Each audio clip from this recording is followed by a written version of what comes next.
We are live here from Labatt Memorial Park in London, the Inter-County Baseball League on a Friday night, and we welcome you up here to the Game Day London broadcast booth. Noah Smith, Dylan Baker off to my side here. Dylan, we got a good one tonight. The Toronto Maple Leafs in town to take on the first place London Majors. Yeah, no, this is the third matchup between the two teams this season. Second one here at Labatt Park. The Maple Leafs were here the first weekend of June, and the Majors won that game by a score of 4-1. Should be a good contest tonight. The Majors tied for first place right now with the Welland Jackfish in the Inter-County Baseball League, and the Toronto Maple Leafs are middle of the pack right now, in there with the Barrie Bay Cats, Guelph Royals. Not quite at the at the London and Welland level in the standings right now, and not at the bottom either, so it should be a good contest. Dylan, the Majors are coming in here hot as ever right now. Another big win against the Brantford Red Sox on Wednesday night, and looking to continue that here. We'll take it down to field level now for the national anthems.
Back up here in the broadcast booth after a fantastic rendition, Dylan, of the Ukrainian national anthem. It is the Support for Ukraine night here at the ballpark tonight.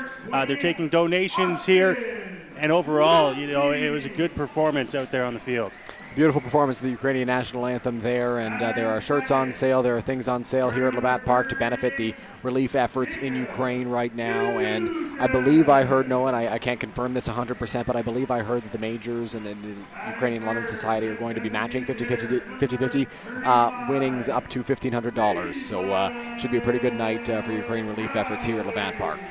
Well, the London Majors getting announced out onto the field now with their starting lineup. So let's go ahead and let's check out the starting lineup for your London Majors. Brought to you by EatHealthyEats.ca, Dylan. Here's a look at the Majors lineup. Austin Wilkie will lead things off for the Pinstripes. Jacob Newton, he went deep on Wednesday night, and then Cleveland Brownlee in the three-hole as he usually is. Absolutely. Cleveland Brownlee, as usual, batting third, followed by Robert Mullen and Starling Joseph. It's been the 3-4-5 for a long while now for the London Majors. It's been ever reliable for the team, and Rube Chanardad sees no reason to change things up right now. Gibson Krasinski is batting sixth. Keith Candell, Dan Perrier, and Kieran Bowles round things out. Noah, you mentioned that Jacob Newton went deep on Wednesday in Brantford. Dan Perrier hit an absolute missile of a grand slam against the Brantford Red Sox on Wednesday as well. That is the London Majors lineup brought to you by EatHealthyEats.ca coming into this Friday night contest against the Toronto Maple Leafs here at Labatt Memorial Park. They're just finishing bringing out the lineups there. We're going to go ahead and we're going to take a break here. National anthems are on the way, and then first pitch from Labatt Memorial Park to follow here on Majors TV. Do you know where your food comes from? Like where it really comes from? It comes from farms, farmers, and their families. At Healthy Eats, we believe if we wouldn't serve it to our families, we wouldn't serve it to yours. From farm to folks, we do things the way they're meant to be.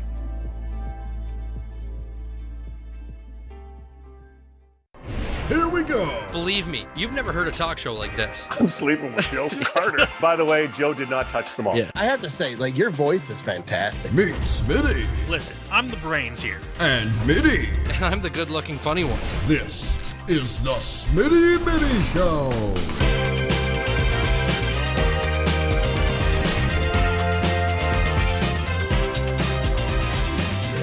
Catch new episodes of the Smitty and Mitty Show wherever you get your podcasts. Go beyond the scores and get to know the athletes who call the Forest City home. Game Day London brings you in-depth stories and conversations about London's major teams and athletes. Whether it's the London Knights, Nationals, or Lightning, or even your London Majors, Game Day London has you covered. For fresh and engaging sports coverage, visit GameDayLondon.com. Game Day London, a proud sponsor of your London Majors. My name's Tiffany Creasy, and I take care of the sales and marketing at Rickard Promotions and Recognition. Some of the things that we do at Rickard Promotions and Recognition is we bring your brand to life. We kind of put your logo on anything that you can give away or brand, and we can service clients right across Canada. At Rickard Promotions Recognition, we can take care of your designing of your logo for any artwork that you need done for the branding.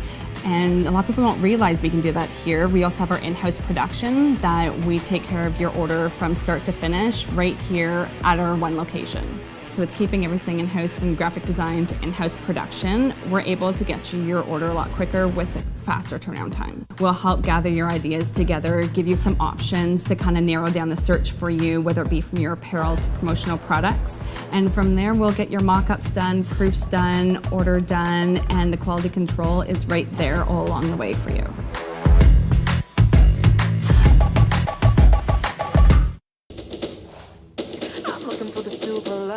So tell me where it hides. I know I got some lightning currents running through me. I found that silver lining on the inside of me. Yeah.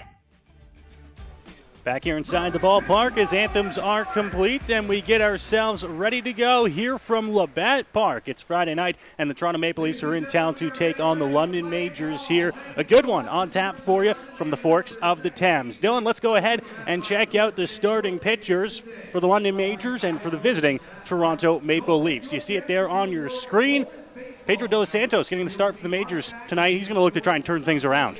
Yeah, Pedro de los Santos, who has been looking better of late for the Majors in his most recent outings for the team. Looked good on Sunday against the Brantford Red Sox. Looked good in the outing before that against the Barrie Bay Cats. Was looking to turn the tide in his season a little bit because he was struggling to start the year, but he seems to have figured things out quite a bit. He was throwing a lot more strikes in that game on Sunday against Brantford. This season, he's 1-2 with a .496 earned run average, an 8.1 strikeouts per nine, and a 3.7 walks per nine. On the other side, Dylan Jacober gets a start for the Toronto Maple Leafs. He's 1-0 on the year, 3.60 ERA, 7.7 K per nine, 4.5 walks per nine. If you are a fan of the Western Mustangs baseball team, you may know Dylan Jacober. He was the MVP for that squad in the 2020 season, so definitely a talented arm. Spent some time in the Frontier League as well. We'll get into that when he takes the hill. So De Los Santos versus Jacober on the mound today. You get a look there at Pedro De Los Santos on your screen, the starter for the London Majors, as he gets set to face off against the Toronto Maple Leafs. And Jacober, about all we know about the Leafs coming into the ballgame tonight, Dylan. The Leafs were late arriving to the ballpark today. We still don't have lineups for the Toronto Maple Leafs.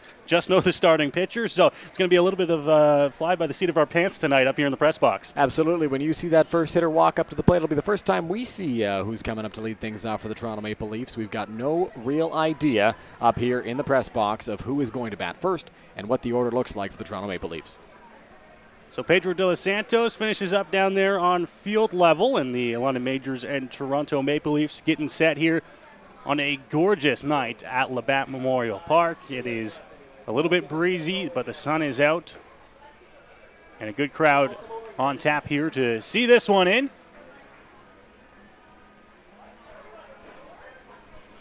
As De Los Santos finishes things up. And him and Robert Mullen will get ready to face off against this Toronto Maple Leafs lineup. Jose Vinicio will dig into the batter's box for the Toronto Maple Leafs. He will be leading things off, and Vinicio is a guy who had signed with the Majors for the 2020 Intercounty Baseball League season, but did not get to play, obviously, because that season was washed out. He's a former Red Sox farmhand, native of Santo Domingo, Dominican Republic, and has been off to a pretty good start for the Toronto Maple Leafs in his Intercounty Baseball League career. He'll lead things off here as the first pitch from Pedro De Los Santos will miss upstairs, and we are underway, a little bit behind schedule here on this Friday night. 1-0 count to Vinicio. Here's the pitch from De Los Santos, catches the outside corner there. Steve Cochran behind the plate. He's the crew chief tonight, calling the balls and strikes. And a four-man umpiring system here at Labatt Park on this Friday. Pitch from De Los Santos, swung on and missed by Vinicio, and the count moves to 1-2. Yeah, that four-man crew that you just mentioned, Noah, something we're not used to seeing for the Intercounty Baseball League. We saw it a lot in the playoffs last year, in the finals as well, but for the regular season games, for the most part, it's a three-man crew, but every base is covered tonight, quite literally, because it's a four-man umpiring crew. Ball just off the plate to Vinicio. Good take, good plate discipline. Count moves to 2-2 here on the Maple Leafs leadoff man.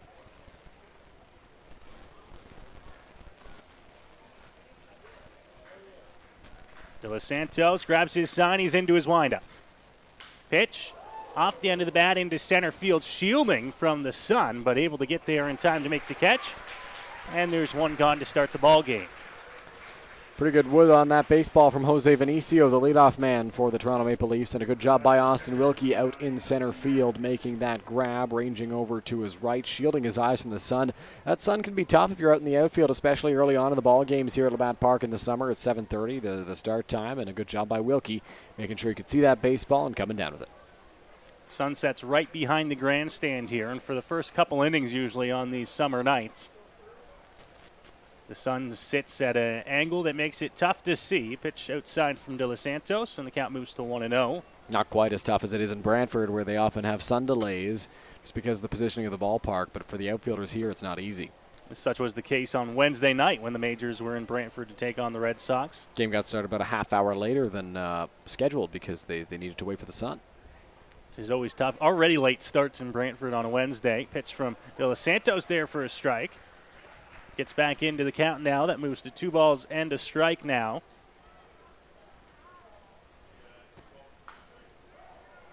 Popped up. Foul territory, but it's going to find its way out of play. On a count that moves to 2-2 now. Justin Marr at the plate for the Toronto Maple Leafs had a legitimate case for Player of the Month in the Intercounty Baseball League. Had a great month of June for Toronto. He was tearing the cover off the baseball, driving out of the ballpark with great frequencies, batting .310 this year. 6 home runs. Of course, Player of the Month went to Sam Cocker of the Welland Jackfish, but Marr had a great month of June. The pitch up high. So Marr works it to a full count now. De Santos looking to grab out number 2. Here's the pitch on the delivery. On the ground, first base coming over. Nice snag. Got to get over De Los Santos, and he's not going to get the ball. Just hopped out of his glove there at the last moment trying to cover first. And the Leafs will have a base runner to reach on what is being ruled as an error. Really good play there by Dan Perrier over at first base for the Majors, ranging over to his right on a dive, came up with that baseball, and the flip over to first base. De Los Santos just could not hold on to it for the Majors, and I believe that's going to be an error charge to Pedro. Yes, it'll be an error charge to Pedro De Los Santos getting over on that throw. He did a good job of getting over, but because Morrow was running very well, it was a bit of a rushed play, and Pedro just could not hold on to the baseball. So the Leafs have a runner on here in the top of the first inning after the error. Now the first pitch is going to be called a strike there as De Los Santos gets ahead from the stretch. It's the guy you want to get ahead on. It's Jordan Castaldo at the plate for the Toronto Maple Leafs. Longtime Barrie Bay cat, had lots of success in Barrie and was phenomenal last year for the Maple Leafs in their run to the finals. Castaldo thought about it, holds up on the pitch up high in the zone. wind tonight at Labatt Park, blowing out to center field. A little bit out to right as well. Might aid the lefty bats. They'll stutter step at first, swinging a miss on the breaking ball. And De Los Santos up 1-2 now on Castaldo. Just to give you a sense of how good Jordan Castaldo has been this year, batting .352 on the season with 5 home runs and 13 runs batted in. He's been a 300 hitter pretty much every single year of his Intercounty Baseball League career. Just a super talented guy all around. De Los Santos has him in a 1-2 count now as he looks over, thought about going, and a swing and a miss on the breaking ball. And Castaldo is down on strikes for the second out of the inning. Really good breaking ball there from Pedro De Los Santos. On Sunday against Brantford, we really saw De Los Santos pitch very confidently out there on the mound. He was using all of his pitches in every count, and right there, a great example of a good breaking ball that he pulled the string on against Jordan Castaldo and was able to get the strikeout thanks to just a really good pitch by Pedro there.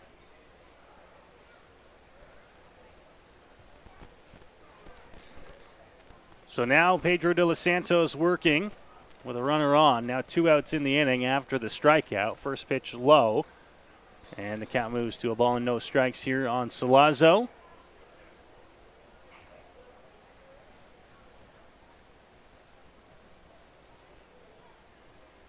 One gives the sign, and Pedro is going to move over, but the throw gets wide of Perrier at first, and up to second goes Mara. On a wide throw on the pickoff from De Los Santos. So that'll be the second error of the inning charged to Pedro De Los Santos. Right there, a pickoff throw that just simply got away from Pedro and got past Dan Perrier despite his long reach over at first base. Could not come up with that baseball. Goes down the right field line. Luckily for the Majors, Mara only moves up 90 feet, but definitely not an ideal situation. Cleanup man at the plate. You got a runner in scoring position. Fouled off the end of the bat there of Salazzo. Count evens up at 1-1. I can understand trying to control the run game, Dylan, but Mara, a guy that, although can run at times, I don't think we are in any danger of seeing him run here in the top of the first inning. And now a base hit into right field. Trying to come up throwing is Starling Joseph. Mara on his way to the plate. The throw not in time to get him. And the Leafs will strike first after a couple errors, and a base hit brings him home. It was a really strong throw from Starling Joseph, the right fielder, and the only reason that Robert Mullen was not able to apply that tag was because of the hop that he got on that throw. When you're in the outfield, you're always told long hop or no hop to make it nice and easy for your catcher to handle at the plate. And right there, the throw from Joseph nearly got there in the air, but it just did short hop Robert Mullen at the plate, so he couldn't turn around quickly enough to put the tag on because his first priority is making sure he's got the baseball. So a good job by Mullen there, making sure the ball didn't get past him. And a really strong throw from Starling Joseph, just was not either a long hop or no hop straight through that would have gotten him. Swing and a miss there on another well-located pitch by De Los Santos. Count now at a ball and a strike as he checks on Salazzo at first. The pitch to the plate outside, picked out of the dirt by Mullen, 2-1. Aiden McCaskey at the plate for the Toronto Maple Leafs. And McCaskey this season has been a great power bat for the Maple Leafs and a great bat overall in the middle of their order, batting .297 this season, has 5 home runs in his first year in the Intercounty Baseball League. Pitch inside to him. So De Los Santos falls behind. It's 3 balls and a strike now. McCaskey, a super young guy as well, born in 2002. So if he sticks around in Toronto, he could be a building block of the future. And he'll take a walk here to put runners at first and second with 2 outs here in the inning. And now an early mound visit as Rup Chanardat will come out and talk things over with Pedro. 2 on, 2 out, and a run already across here for the Leafs in the top half of inning number 1. Yeah, Pedro De Los Santos in this inning has been a bit of a mixed bag. We've seen some really good pitches, some well-executed pitches from Pedro that have gotten swings and misses and that have been there early in counts. But as of late, he's struggled a little bit to find the strike zone after a couple of errors. It certainly weighed on him, I think. Got into his head just a little bit that he committed a couple of errors there. He could be out of this inning by now, perhaps, and just did not work out that way for Pedro De Los Santos. So right now, with Connor Lewis coming up to the plate, I think the mound visit from Rup Chanardat's probably just to tell Pedro, worry about the task at hand. You got 2 runners on base, but you got 2 outs. You get this guy, the inning's over, no more runs come in to score, and that should be Pedro's priority right now.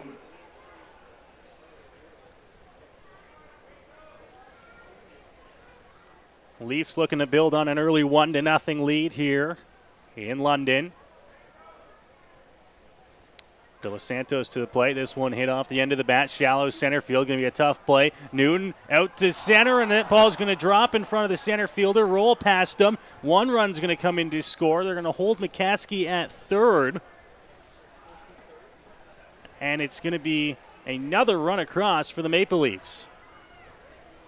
That's a really tough play there for Jacob Newton going into center field. Ideally, Austin Wilkie comes in to take that baseball, but he's so far from that to begin with because he's positioned towards the left center field gap with Lewis at the plate, so there's no shot that he comes in to get that baseball. So Newton's got to run out and try to make an over-the-shoulder grab, but not only that, he's got to battle the sun. Right there, the sun was a factor. We talked about it on the first ball put in play where Austin Wilkie out in center field had to battle the sun as there's a called strike 1 to Dan Mara, and right there, Newton just could not come up with that baseball, ranging into center field, looking back, trying to battle the sun and trying to catch it over his head. Didn't work out. Runner goes, throw down, and that one is going to be wide. Coming home, they're not going to have a throw. And another run comes in across to make it 3-0 Toronto early on. Maple Leafs are manufacturing runs right now any way they can. A good job by the Maple Leafs executing that double steal. Connor Lewis steals second base, and then from third, McCaskey's able to come around on what will be scored a steal of home. Pitch from De Los Santos there to make the count 1-2.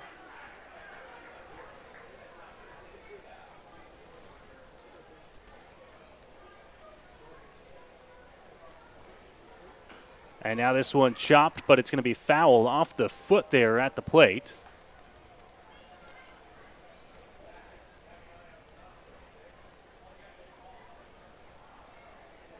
De Los Santos already in a little bit of trouble here to start the ball game.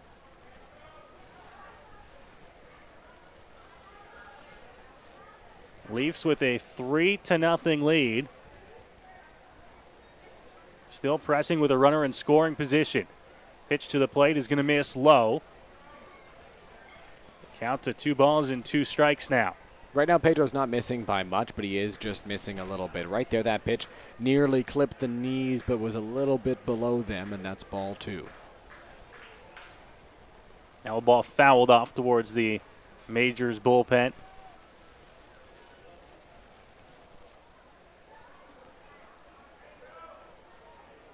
De Los Santos looking to try to get the Majors onto the bats here in the bottom of the first, but first he's going to have to get through the Leafs lineup. Some troubles already. Here's the 2-2. Fouled straight back to the screen. Good battle being put up right now by Dan Marr, and that's what you want from your bottom of the order hitters. He's batting 7th right now for the Maple Leafs. Just put up a good fight at the plate, see a lot of pitches, allow the guys after to see some as well. Kind of look at what Pedro De Los Santos is featuring. Grant Tamani on deck right now for the Maple Leafs as we do finally have their order. Tamani right now is getting a chance to see the repertoire of De Los Santos and see what he kind of wants to come with in 2-strike counts especially. Now the 2-2 misses and goes off the glove of Mullen, who has to go down to his feet to get it. The count moves to full now.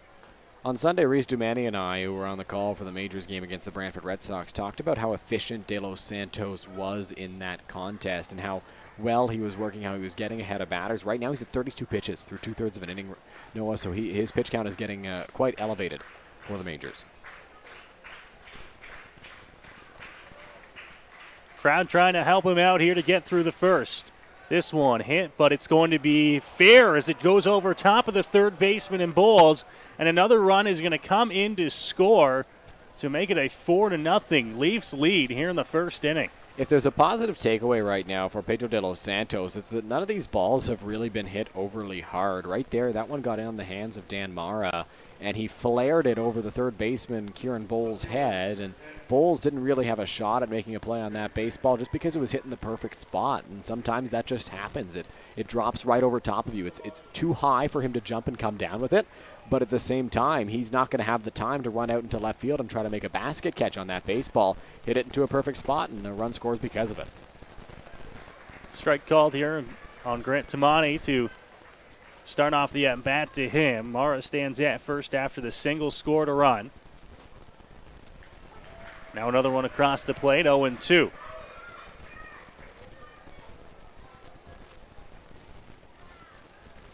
Pedro up in this count, looking to try and get himself through the inning, and now a swing and a miss at the plate, tagged out, and the strikeout will end the inning, but not before the Leafs grab 4 runs on 3 hits and a couple of London errors. It's a 4-0 Toronto lead as we head to the bottom of inning number 1. We've already gone over the Majors lineup for you here on Majors TV, and that lineup is going to have a little bit of work to do. If there's a group that can handle it, it's definitely this team, because the Majors have such a great and potent offense this year, top to bottom. They can just flat out score runs, but they're going to have a tough task at hand. Down 4 already right now in this first inning. As you get a look there at Pedro de los Santos, Robert Mullen, Roop Chanadad discussing that first inning, discussing maybe some of the pitch sequencing and the plan between de los Santos, Mullen, and what Roop Chanadad wants them to go with here, because Roop has been around the league for a long time. He knows a lot of these hitters. One of the things that you can notice right away from the Toronto Maple Leafs lineup is the fact that they're very experienced. They've got a lot of time in the Intercounty Baseball League previously, so Roop's had a chance to see a lot of these guys for a long while, and he kind of knows what works, what doesn't against this Maple Leafs lineup, and he's just communicating that to de los Santos and Mullen, I believe, right now. And the Majors are going to have to get on the bats here quickly, because Dylan Jacober out there on the mound for the Toronto Maple Leafs. We talked about it off the top. He's a former Western Mustang. He was the MVP of that team in 2020, and he's a guy who throws very hard for the Toronto Maple Leafs, we've been told. We're not too sure what the leash is going to be on Jacober this season for Toronto. He's kind of split his time between the bullpen and the starting spot. He's pitched in 6 games total. 3 of them have been starts. So it'll be interesting to see what the leash is on Dylan Jacober. And on Sunday, Noah, Reese and I were talking about Sean Hood-Tidman on the mound for the Brantford Red Sox. And we didn't expect the leash to be very long, but he wound up throwing 115 pitches. So you never really know. But Jacober gets a start for Toronto in this one. Yeah, you never know what the leash is going to be, especially what pitching situations are like for certain teams. Always hard to tell, but Jacober on the mound here for the Leafs to start off the bottom of the first inning. It'll be Austin Wilkie, Jacob Newton, Cleveland Brownlee, the first 3 to face him here in the first. And as you mentioned, they got their work cut out for them. Key now for the Majors, Dylan, is to not try and do too much at once here. You still got 9 at-bats to get those runs back and then some. It can be a little bit daunting when you go behind by 4 or more early. But you got lots of time to work your way back into this ball game, and you got one of the best offenses, if not the best offenses in the league. Absolutely, Noah, and there's a lot of time here, a lot of chances for the Majors to get back in this ball game. You can't try to do it with one swing of the bat. Austin Wilkie right now, he's got to be looking to get on base for the Majors, because he can't tie this game with one swing. He's got the power to put it over the fence, but a home run just makes it a 3-run game. The thing that's on the Majors side right now is time, and the fact that there are 9 chances, as you mentioned, to tie this ball game up. You got to chip away if you can here, and then limit the damage when you get back out on defense. So Austin Wilkie will lead things off here for the Majors, bottom half of inning number 1. First pitch from Jacober will be fouled off and out of play by Wilkie. So the Leafs righty gets ahead in the count, 0-1 here to start the bottom of the first inning.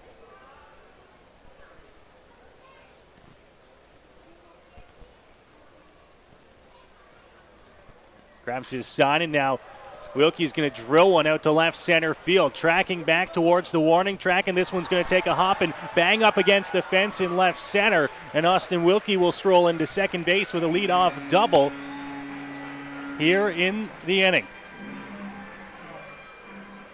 Austin Wilkie starts off the ball game very well for the Majors with a long double into the left center field gap. For a moment, I thought that was out. It sounded like Dave Woody, who's on PA announcing tonight, also thought it might have left the ballpark. Took one hop off the warning track and skipped up against the mad.ca sign out in left center field. A really good piece by Austin Wilkie there.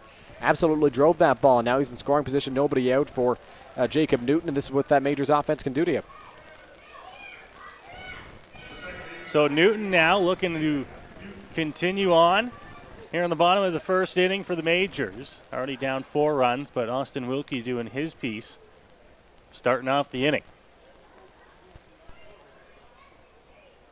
Pitch from Jacober will miss low as it's picked out of the dirt there by Mara.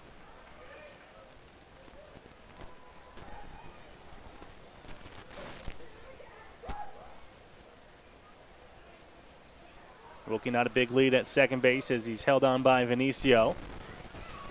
And the pitch on the outer edge called a strike to Newton. 1-1 now.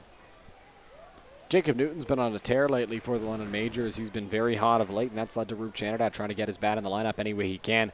A natural outfielder, Newton is playing second base and has been for quite a while just because Roop wants to find a way to get him in. Good cut at that fastball, swings right through it.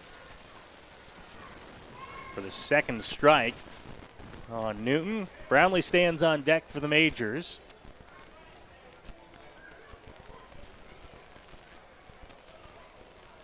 Jacober grabs his sign from Mora. Quick check back at 2. Now to the plate. And just off the plate. Doesn't get the bite there. Good pitch there from Jacober and good take from Jacob Newton at the plate. It looked like it was a tough pitch to take on the outside. Just did miss the outside corner. Steve Cochran ruled that pitch was a ball, so good take by Newton. He misses outside again. So Newton now works the count full. Bit of an easier take there for Newton on that last pitch. He wasn't really too fooled by that one. That was well outside. Over now. Newton crushed over to second, and that one's going to go off the glove at second base of Dan Mara to the throw to 1. Not in time to get him. Castaldo thinks that he beat the runner to the base, but called safe, and Newton's going to be aboard here. Jacob Newton hit that baseball very, very hard out to second base. It was going to be a tough play for Dan Mara simply because he was going to have a hard time coming up with it. And he tried to get in front of that baseball and nearly did. It skipped off his glove, and Newton's got good speed, so he was able to beat that out to first base. Now there's runners on the corners and nobody out. And Cleveland Brownlee will come to the plate now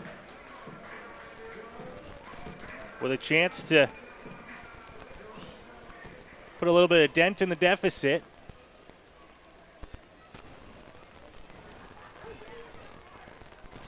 Newton takes his lead at first, just by the cut of the grass. Pitch fouled straight back into the screen by Brownlee, and he falls behind 0-1. For those of you scoring at home, that was ruled a single for Jacob Newton over to second base, not an error on Dan Mara. Hit it right on the screws over to second base.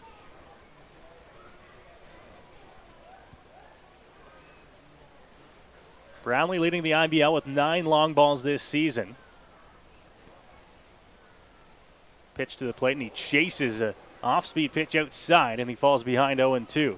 Cleveland Brownlee has not been fooled very often this season. It feels like he's been right on pretty much everything. Right there, he was fooled by that last pitch from Dylan Jacober out there on the mound. He's got to settle in. He's got a runner 90 feet away. A fly ball deep enough into the outfield gets Austin Wilkie home. Throw over from Jacober to check on Newton at first. Maple Leafs wondering if maybe the Majors are going to try to pull the same play that the Maple Leafs executed to perfection in the first inning, top of the first inning. Check on.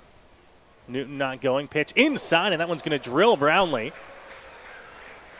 A hit by pitch will now load the bases here for the Majors in the bottom of the first. And just what the Majors needed here after the top half. A breaking ball that just got away there from Dylan Jacober out there on the mound, and Cleveland will happily take a breaking ball off the hip if it means he gets to get on base. He's just trying to get on any way he can to help his team, and right there, just a hook that never hooked, and got him right in the hip.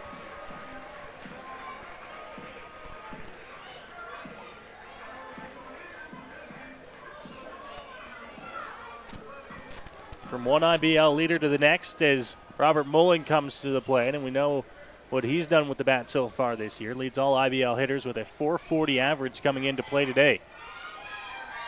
And now he'll step up with the bases loaded in the bottom half of the first inning. Pitch hit on the ground, and that one's going to get through the hole into left field. Newton getting the wave. The throw home not in time. Robert Mullen scores a pair with a single, and the deficit trimmed to 2. We talked about how the little looper, as you get a look at this replay right here, and great slide from Jacob Newton. It was going to be a close play over at the plate. The throw was a little bit up towards the first base line, and that allowed Newton to come in to score with relative ease as we're back now. And We talked in the top of the first inning about that little looper that dropped in front of Gibson Kurzminski and was too far for the third baseman, Kieran Bowles. And we talked about how that was in the perfect spot. Nobody was there for it. Right there, ground ball from Robert Mullen, right in the perfect spot. John Salazzo, the third baseman, very short-handed over at third. Dove could not come up with that baseball. Neither could Jose Vinicio, who tried to lunge to his right and dive to come up with it.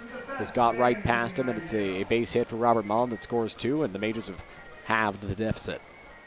RBI's 26 and 27 on the year for Mullen. And the Leafs lead trimmed at 4-2 now. There's a mound visit from Damon Topley here. Nobody out here in the bottom of the first inning. We've already seen a combined 6 runs. Both managers have made a mound visit, Dylan. Buckle up. And now Starling Joseph will come to the plate here with the Majors. Still a couple of guys on base. Starling Joseph, definitely a guy who can put a dent in a baseball. He is in the top 5 in IBL home runs right now, with 5 on the year. First pitch there, and it was in the feet of Mara before he picked it up there. Nobody going anywhere. Appeal down to first, and they're going to say that Starling Joseph did go around. The one hole you can poke in Starling Joseph's game is that he does chase a fair amount. He's such a talented guy. He's got a great bat at the plate. He's got a great arm. He's got good speed. He just chases a little bit too much sometimes, and right there an example of a good off-speed in the dirt that Joseph just couldn't hold back on. Fastball, a little bit inside on him there as he pops it out of play foul. Well-executed pitch for Jacober there, getting it in on the hands of Starling Joseph, and he fouls that one back towards the screen, getting it up and over the backstop, I believe, towards the houses behind Labatt Park. Good job to get ahead here. Got ahead of Brownlee as well, though, before he hit him. See if he can put away Starling Joseph. The breaking ball outside he chases, and he does. It's a big first out there for Jacober, and there's one gone here in the inning. Really good pitch there by Dylan Jacober on the outside. It just was out of reach for Starling Joseph. Had good bite on that pitch and was able to get a chase from the Majors right fielder. So Gibson Kraminski has a chance now for the Majors to drive home Brownlee, who's still in scoring position. Only one out in this inning as the first 4 reached for the Majors, and now a good spot for London.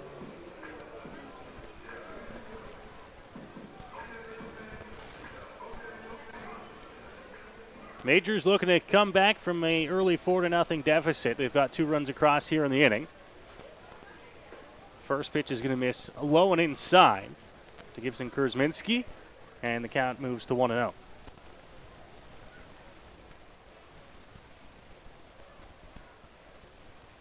Mullen at first, his single scored a pair. Brownlee got hit by a pitch to load the bases. He's at second. Here's the 1-0 delivery, hit on the ground over to first base, and that one stays fair. Kurzminski arguing that that one was foul, but both the home plate umpire and the first base umpire signaled fair. Well, no, I'd have to agree with Kurzminski here. It looked like it was a foul ball, but now Kurzminski is going to be heading back to the dugout. Nope, Steve Cochran might be holding him up. No, it looks like Kurzminski's going to be headed back to the dugout after a ground ball that to me looked foul, but according to the home plate and first base umpire, the consensus was it got a piece of the chalk. And Mullen and Brownlee move up 90 feet, but Kurzminski's retired.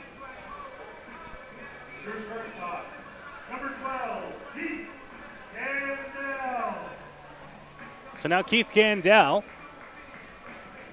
after back-to-back outs now, will look to see if he can find a way to bring in the runs. Who now stand at second and third after the ground out moved them up 90 feet apiece.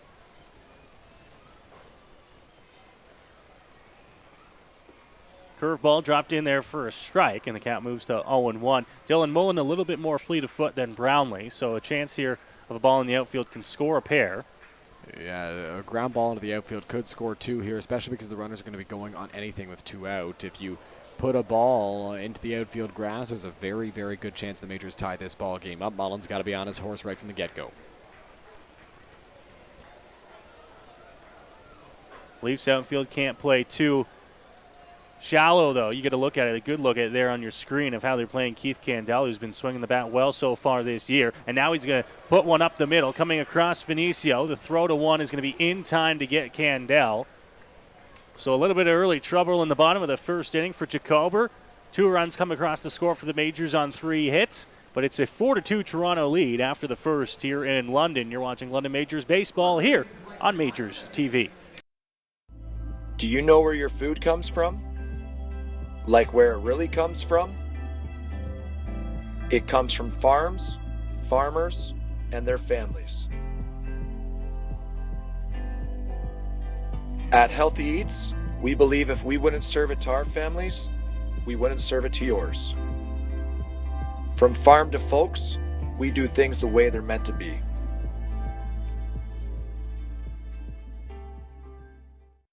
Here we go. Believe me, you've never heard a talk show like this. I'm sleeping with Joe Carter. By the way, Joe did not touch the ball. Yeah. I have to say, like, your voice is fantastic. Meet Smitty Listen, I'm the brains here. and Mitty. And I'm the good looking funny one. This is the Smitty Mitty Show.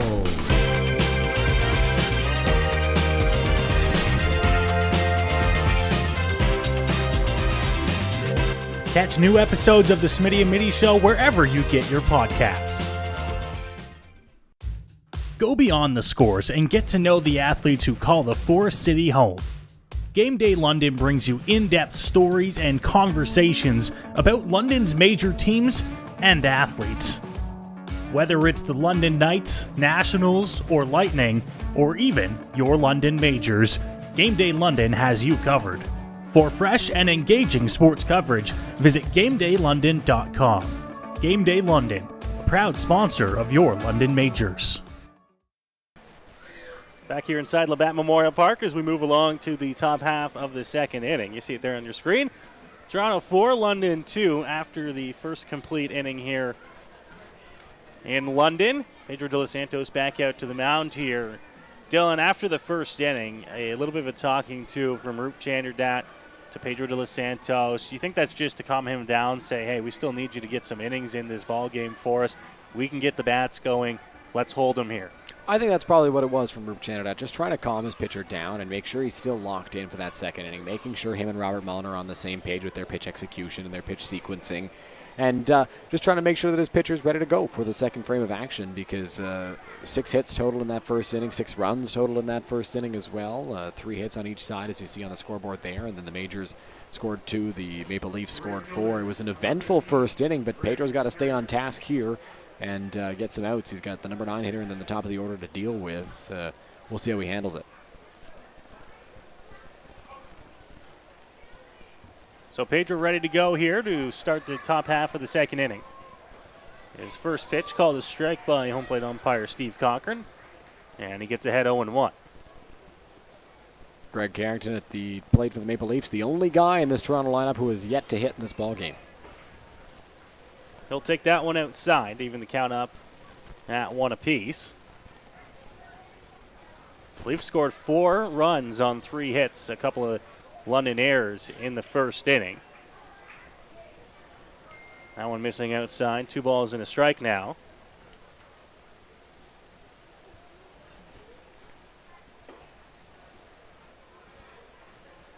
Now 3-1 as that one misses to Carrington as well. Important for Pedro to start well here in the second inning. That one's going to miss, so it's going to be a leadoff walk for Carrington to start the second inning here for the Leafs.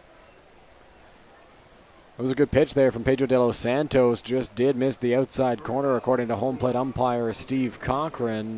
Not too sure where that missed or by how much, but a pretty good pitch there from Pedro. Just didn't get the call.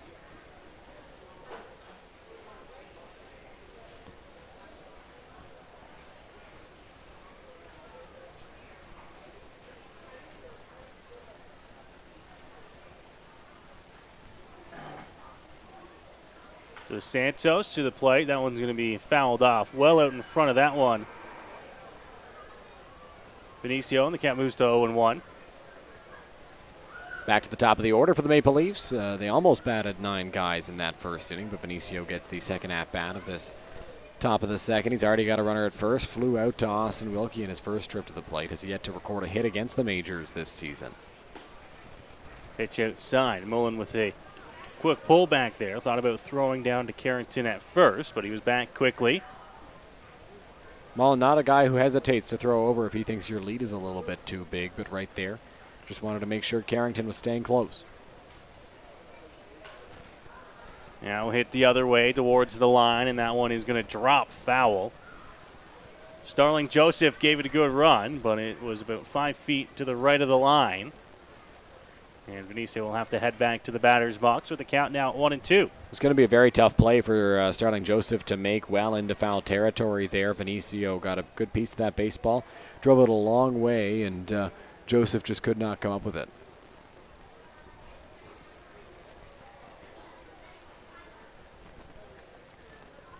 De Los Santos ahead in the count here, looking for the put-away pitch.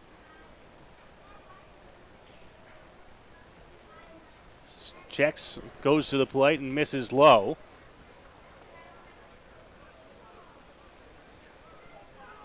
Just hasn't looked super comfortable so far through the first inning and now into the second. Already at 45 pitches, Noah, through an inning plus 2 batters now. To the plate. Now hit on the ground. Second base. Vinicio can run. Flip to 2. Back to 1. In time to get him. A quick turn up the middle. And the Majors grab 2 outs on a play here in the inning. That's a really good play as Jacob Newton dances it up after getting that double play there. You touched on it when Vinicio was running down the bases. He's got good speed. He's a guy who can definitely run for the Toronto Maple Leafs. And Newton did a great job at second base of just quickly shoveling that over to Keith Candell. And Keith, ever so smooth at second, playing shortstop, was able to get around the bag, touch second, and fire a strike over to first. So really good play on all ends of that one. So Pedro now working with 2 outs after he rolled the ground ball. And he's going to start the at-bat to Justin Morrow with a strike on the outside corner.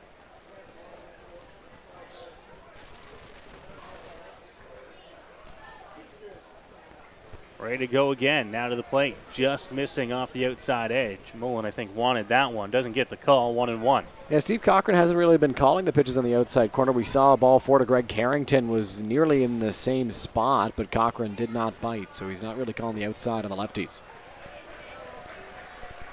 That one gets enough of the zone. And De Los Santos moves ahead in the count 1-2. Going to look for the big put-away pitch now against Justin Morrow.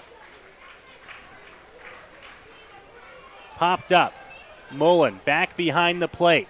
Onto the grass, and he'll make the catch to end the top half of the second inning. So it starts with a runner on, but a ground ball double play, and then the pop-up get the Majors and Pedro De Los Santos out of the top of the second inning. And the Majors heading back to the bats here, still trailing by 2. It's funny how one play can change the entire complexion of an inning. Right there, that ground ball double play that was beautifully turned by Newton and Candell at second and short. Great stretch by Dan Perrier over at first base as well. Completely changed the way this inning was looked upon because Pedro De Los Santos was struggling to begin the inning. He walked the first batter. It was a bit of a long count on Vinicio, but all of a sudden it's a 14-pitch second inning. It's kind of right around where you want to live out there on the mound. 14, 15 pitches per inning is the average, I believe, for Major League starters, and a good spot to be if you want to go deeper into the ballgame. So good job there by Pedro De Los Santos and the Majors defense getting out of that frame. So Jacober back out to the mound here for the Leafs as the Majors will look to once again try to bite into the Leafs' lead a little bit. Here at Labatt Park, a good crowd on hand once again. I feel like we say that every single week here, Dylan. Good crowds at Labatt Park. No, if there's no internet for half the city, what else are you going to do? You come down to Labatt Park on a Friday night and watch a baseball game. Now, we're being told that the service is back. That Rogers is back up and running. I got a text from my mom. You got a text from your girlfriend, no, I believe? So it's got to be working, right? We would think. Because for a large part of this day, people just did not have any connection whatsoever. It is amazing, I tell you. We are both too young to go on this rant, but technology, it is amazing how much we depend on it. Absolutely. Right? One of the 2 networks in this country goes down, and everything starts to fall apart, it seems. Yeah, no, absolutely. People can't work. You can't send e-transfers. The ATMs aren't working. I can't watch Netflix. That's the biggest issue. Yeah. Now we're talking about real problems, yeah. No, I'm in summer school right now, and there was no internet, so I was wondering how I'm Day going to off. submit my assignments. No, I'm worried because I don't want to lose marks, right? Luckily, you know, my teacher in summer school was able to work things out and told us we got an extension because of the outage. I would hope so. Otherwise, a lot of people are going to be docked 10% Feel on like, that assignment. sorry, you only get to hand this in if you are a Bell customer.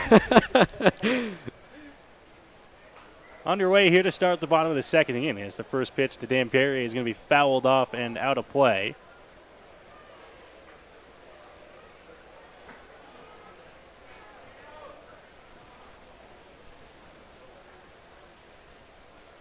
Eight, 9, and 1 here for the Majors in the second. Pitch missing low. 1 ball and 1 strike here to Dan Perrier. Mentioned it off the top, Dan Perrier hit a grand slam, and Brantford, his bat has just taken off of late for the London Majors. He swings through that pitch there. Now batting .417 on the year in 15 games played. He's got 3 home runs, 17 runs batted in. A bit of a slower start to the year for Perrier, but he's picked it up since. Looking to try to start the inning here for the Majors. That one going to miss low. He's the type of guy that when you put his bat in the lineup, and for the Majors in their lineup, he bats low enough in the order that you might think that you can maybe get a fastball by him in some spots. And you know how dangerous his bat can be. Curveball, good eye, takes it outside, and the count moves to full now. Good take there by Dan Perrier, laying off of that one. And a good one on the pitch before as well. A pitch in the dirt as well that he did not go after. So now it's a full count. Still advantage pitcher because he's got 2 strikes on you, but Perrier's done a good job of working this count a little bit. Swing and a miss. Just blows that one by Perrier. A good cut at it, but it's a strikeout for the first out of the inning. Perrier just came up empty on that fastball. Good job by Dylan Jacober, blowing it right past him. We talked a little bit about how Jacober's got good velocity out there on the mound. That was a good example of it right there. Just blew it right past Perrier, who saw a couple pitches in the dirt, and then he came back with the fastball, and it was exactly what he needed to do to retire Perrier. And you wouldn't have seen it on your screen at home there, but Perrier on his way back to the dugout stopped Bowles and just whispered to him, you know, what he saw at the plate. Fastball, curveball. Starts Bowles with a fastball there, and he falls behind 0-1. Kieran Bowles, another guy whose bat has been coming around this season in 13 games played. He's batting .318. 7 hits on the year, all of them singles. Curveball taken low for a ball. Bowles a utility man who find a spot on the field and he'll play it for you. Batting in the 9 spot tonight. Here's the 1-1, and he's going to hit this one on the ground up the middle. Tough play. Vinicio across the diamond. Throw to 1. Didn't get a whole lot on it, but it's in time to get Bowles for a second out of the inning. That's the second play where we've really seen how smooth Jose Vinicio is over at shortstop for the Toronto Maple Leafs. The ground ball that Keith Candell was thrown out on was a great play by Jose Vinicio. And right there, another good play by the Toronto shortstop, ranging over. And for a moment, Noah, I wondered if Bowles was going to be able to beat that out just because Vinicio kind of lobbed it over to first. But he was able to get the second out of this bottom of the second inning. He was coming across the middle of the infield there, picked the ball up on the left side of second base. But by the time he threw it, he was another 15 feet to the right.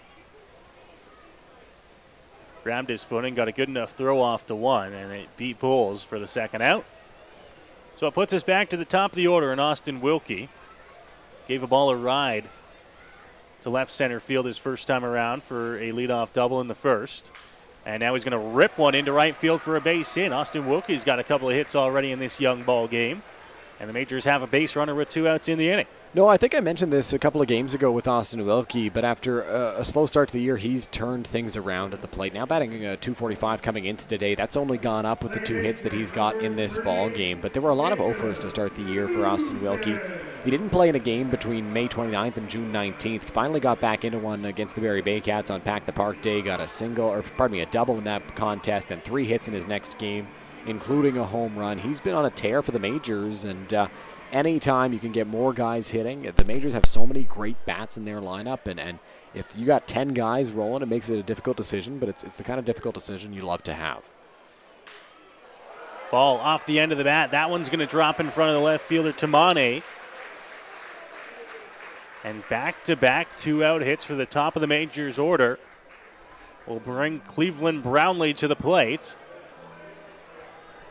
It's the second time today, Noah, that the top of the order for the Majors has gotten on base back-to-back. Wilkie had the double. Newton got on base after that in the first inning. And right here, once again, Jacob Newton gets that one off the end of the bat. Might have broken the bat, perhaps, right off the end. And he'll take that because he's got himself a base hit. Now there are two guys on.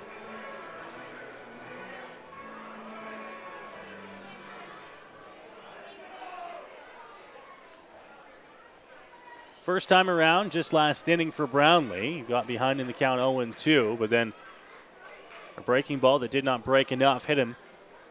And he reached base to load the bases. Now he'll swing here and takes that first pitch at the bottom of the zone for a strike. Falls behind 0-1. Steve Cochran called that pitch to the knees of Cleveland Brownlee. He thought it was a little bit too low, and that's been a common complaint with Cleveland this year. He's just feeling like some of the strikes are a little low in the calls from the home plate umpire. 0-1. That one's going to get through the legs of Mara. Everybody going to move up 90 feet. That's a tough ball to block if you're Justin Mara behind the plate. It looked like it was a fastball, Noah, and I think Mara was expecting it to take a hop and go up, but it stayed down. So he kind of stood up almost to field that baseball off the hop and block it that way, but because it stayed low, close to the ground, it got right through his legs. Curveball. Popped up, foul territory. Everybody converging over is Castaldo, and he makes the catch to end the inning. So Brownlee unable to bring in the runs. The Majors strand a couple, and it is still a 4-2 Toronto Maple Leafs lead after 2 innings complete. So we're going to go to break. More baseball coming up here on Majors TV. My name's Tiffany Creasy, and I take care of the sales and marketing at Rickard Promotions and Recognition. Some of the things that we do at Rickard Promotions and Recognition is we bring your brand to life.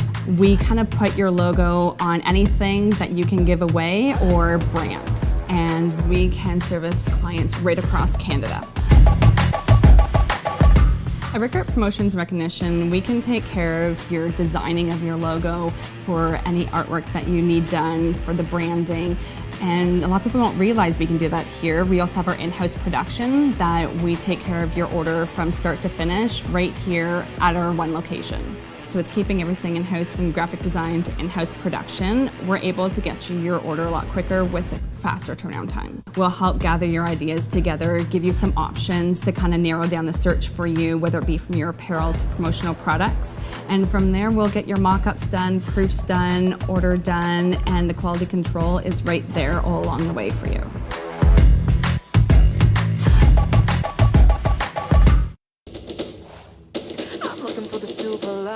So tell me where it hides. I know I got some lightning currents running through me. I found that silver lining on the inside of me. Yeah.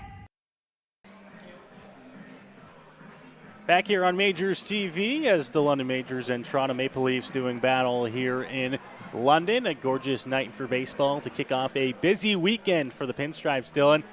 A few night games. The Majors 7:30 across the board this weekend. Yeah, it's going to be quite a few late nights for the London Majors this weekend. But you know what? A lot of fans enjoy those night games under the lights, getting a chance to be at Labatt Park. We're back here on Sunday for a game against the Welland Jackfish. And then tomorrow, the Majors are in action in Guelph at David E. Hastings Stadium. 7:30 start in that ball game, as mentioned, back here on Sunday against the Welland Jackfish. So it should be a good weekend of contests for the Majors. They're already being tested on this Friday night against the Toronto Maple Leafs, who lead them 4-2 right now. And then tomorrow they get Guelph, who's been playing so well of late. They had a 7-game winning streak that was snapped, I believe, by these Maple Leafs this week.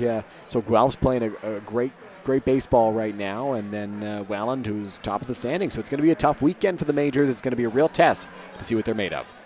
Another week here, and we talked about this coming into last weekend, Dylan, where the Majors had 3 games in 3 days over the weekend. They played Wednesday against Brantford, and now 3 days and 3 games or 3 games in 3 days over this weekend as well. Probably one of the busiest stretches of the year for the Majors, and against good clubs as well. So this is going to be the test here.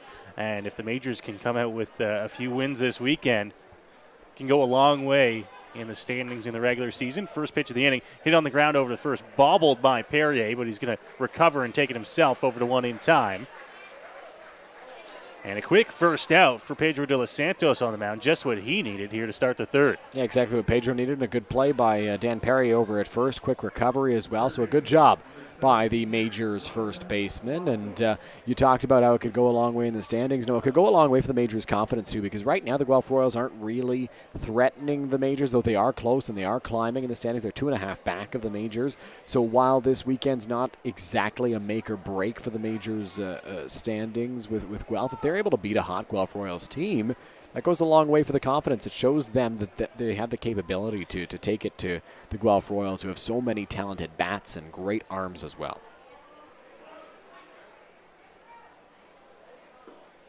De los Santos to the plate, and I'm not sure where that one missed. De los Santos not sure either, visibly frustrated, throwing his arms up a little bit out there on the mound. He's been getting squeezed all night, he feels, by Steve Cochran, the home plate umpire, and the Majors' whole bench has thought so as well. That one looked like a pretty good pitch. That one called a strike, so he gets it right back. Moves the count to 2-1. No, I'd argue that pitch was further inside than the last one from Pedro de los Santos, but I'm sure he's happy to get that call from the home plate umpire. To the plate, popped up, out of play, foul territory. Good job by Pedro de los Santos after that second ball call that he thought was a strike, zeroing in this spot with John Salazzo at the plate. He knows that it's a good hitter at the dish, and he knows that he's got to figure it out and still lock in to throw some strikes. That's exactly what he's done, getting 2 strikes after that tough call. Came right back on the inside, not afraid to go back there, despite the fact that there was a call he didn't like in that identical spot to the previous pitch. Goes right back on the inside corner, hits it for a strike, and then gets Salazzo to foul that one off. Here's the delivery to the plate. Hit hard out to left center field. Tracked, and Kurzminski will make the catch in the gap for out number 2. Good play there by Kurzminski out in left field, tracking that baseball down in left center. John Salazzo got a pretty good piece of that baseball, driving into the left center field gap, and Kurzminski had to chase it down. I actually thought off the bat, Noah, that it was going to be Austin Wilkie making that play, but the ball just continued to slice away from him and towards Gibson Kurzminski, so he was right there, well positioned to make that play. So now Pedro with a couple of quick outs, and he'll get right ahead there. 0-1 now on McCaskey. Now to the plate. 0-2. Good pitch there from De Los Santos. Now well ahead of McCaskey. Has so many different options he can go with here on 0-2. To the plate, ripped over to second, off the glove. Recovers, throw to 1 in time to get the final out. So Newton, a little bit of trouble catching the liner, but one of the pros of playing second base is you just pick it up and you throw it over to 1 in time to get the out, and no harm done. Lots of time over at second, so if you fail to make a play or you drop a ball just like Jacob Newton did right there, he has a ton of time, especially because McCaskey off the bat thought that was going to be a line out, so he wasn't really running as hard as he could straight out of the box. He thought he was going to be out to end the inning. Newton dropped the baseball, but threw it back over to first.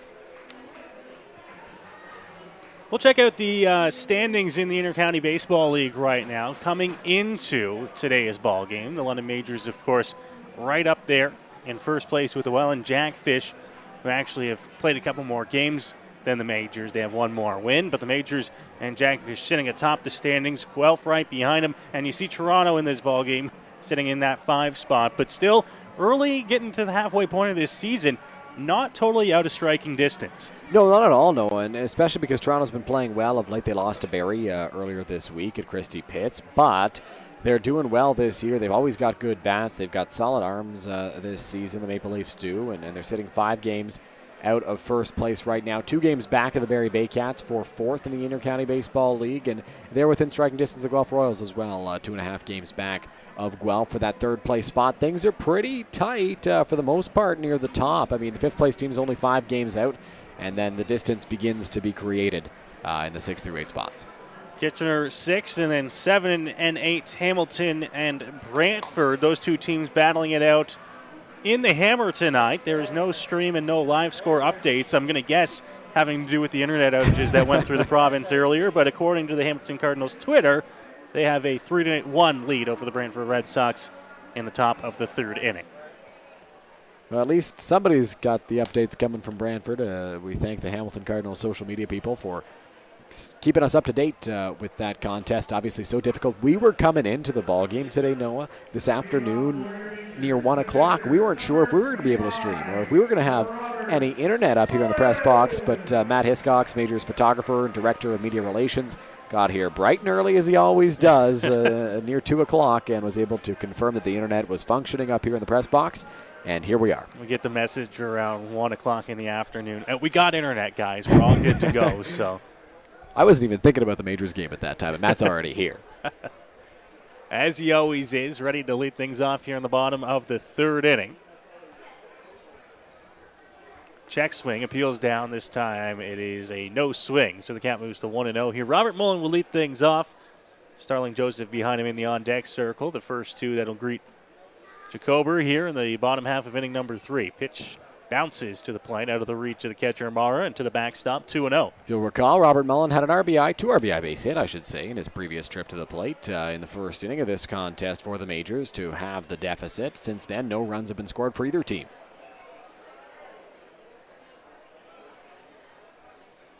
Grabs his sign to the dish inside. Mullen now way ahead in the count. 3 balls, no strikes. If you can locate that inside fastball and that inside pitch to Robert Mullen, it's so very effective because if you let Mullen get his hands extended, his arms extended, he could drive that ball to the opposite field or pull it and hit one out of the ballpark.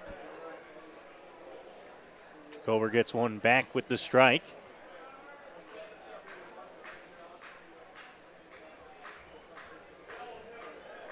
Mullen ready. Awaiting the 3-1 pitch to the plate, and he's going to drive that one out to right center field. Tracking back, and this one is going to go over the wall and gone.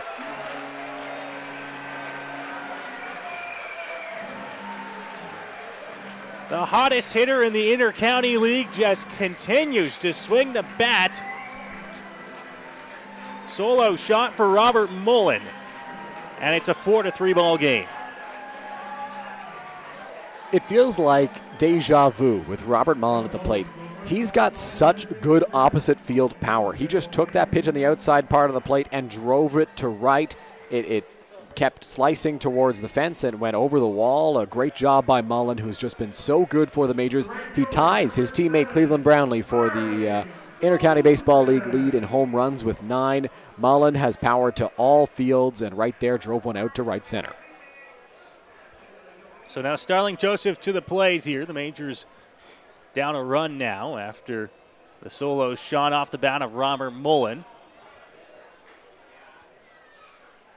And Starling Joseph, who also contains power to the opposite way. Ready here, the 1-0 delivery. Joseph drives it out to straightaway center field, and it's gone!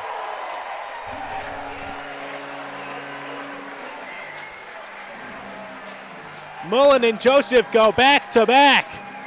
This time to straightaway center. And the ball game is tied at 4.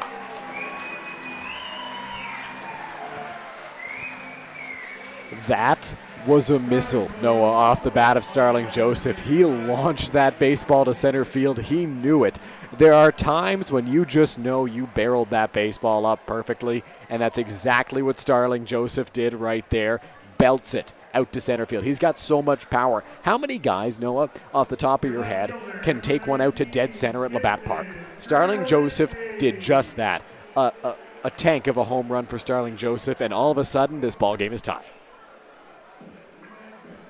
Coming into this year, it feel like we haven't seen hardly anybody hit it out to center field. But this Majors offense this year is putting on a show, and now back-to-back home runs to begin the third inning. No, I think the last big hit to deep center field that I saw that I can remember for the Majors that almost got out but didn't quite get out was Cleveland Brownlee in game 3 of the IBL Finals. A deep double to center field as Kurzminski swings through that pitch. Went over the head of Connor Lewis, the center fielder, and went up towards the 402 sign, but it didn't even get out. Starling Joseph just has so much raw power and took that ball deep to center.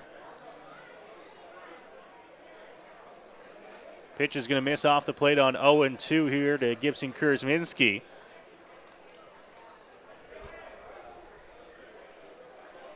Jacober bitten by the long ball twice so far, and the ball game is now tied at 4 apiece. Now Kurzminski the opposite way. Is it going to have enough to get over top of the head?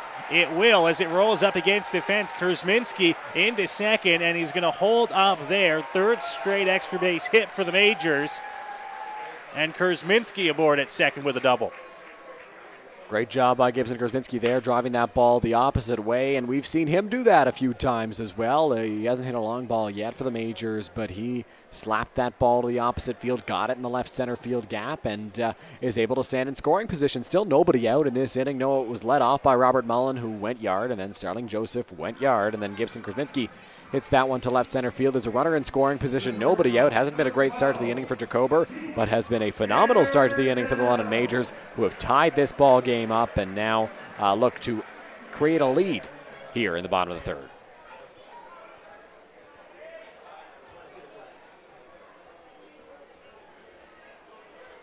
Keith Candell awaits the first pitch here from Jacober. Squares around but pulls back as that one misses low. Dylan, you get a look on your screen there. You can kind of get a glimpse of the flags here to the right and left of the scoreboard that are blowing out. Not to say that either of those home runs were aided, but it might catch the outfielders off guard on some hits to the outfield. Looks like they're blowing out to right center. You get another look at the scoreboard there. You see the Canadian flag on top of the Labatt Park scoreboard, and then you get a look at the City of London and Ontario flags right there. It's blowing out towards right center, and it's possible it gave Robert Mullen's home run a little bit of a boost on that one, but Mullen's got such good power to the opposite field, and it might cause problems for the outfielders down the road. I don't think it's intense enough just yet, but it's getting there. Pitch up high is once again Candell squared around. He's trying to get Kurzminski over. Good shot in your screen there. You can see Castaldo creeping way in at first base, protecting against the bunt. Salazzo staying back at third. If Keith Candell gets a bunt down here, Salazzo's going to stick in case they've got a play on Kurzminski at third base. But Castaldo is way in. Up high. 3 balls and a strike now. They're going to need Jacober to get some strikes across the plate.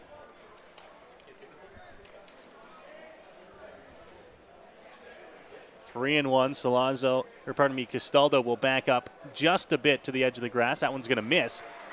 And a walk to Keith Candell. We'll put runners at first and second. Still nobody out here in the inning. And I think now we're going to get a mound visit from Damon Toppoli. We'll see if this mound visit from Damon Toppoli is to pull his starter or if he's just trying to settle him down, because Dylan Jacober has not looked great in this inning. He gave up back-to-back home runs to lead off this frame to Robert Mullen and Starling Joseph, and then Gibson Kurzminski hit one to the left center field gap for an extra base hit, and now Keith Candell gets aboard with a walk, and you get a great look at it on your screen there. Damon Toppoli trying to reinforce a message with his right hand, trying to show exactly what Jacober needs to do out there on the mound. And he had something he wanted to tell his pitcher, and the infielders are going to give the starting pitcher a chance to relax a little bit, take a breath, and try to figure out how to wiggle out of this jam. 2 guys on, one of whom is in scoring position, and nobody out in this third inning. Nobody warming up in the Leafs bullpen, Dylan. We're not sure what the Leafs pitching situation is. This is actually their third straight game. They played Wednesday and Thursday nights, and now here on Friday night on the road. They'll have a day off tomorrow before a Sunday contest as well. We talked about how the Majors have a 3-3 this weekend. This is the third of 3 for the Maple Leafs, so they might be in a tight spot pitching-wise, but we'll see how Damon Toppoli manages this. Perrier gets the bunt down. They'll have nowhere to go but to first base. And so Dan Perrier does a job moving the runners up on the first out of the inning. Dan Perrier, not the guy you expect to bunt, but that was a beautiful bunt. Exactly what the Majors needed him to do. A beautiful sacrifice. Hit it down the first base line. Moved both the runners up 90 feet. So a great job by Dan Perrier. Just not typically a guy who's bunting for the Majors. The third baseman, number 97, Kieran Bowles. So Kieran Bowles will come to the plate now, and the Leafs are going to draw the infield in. Try to protect those runs and keep this game tied at 4.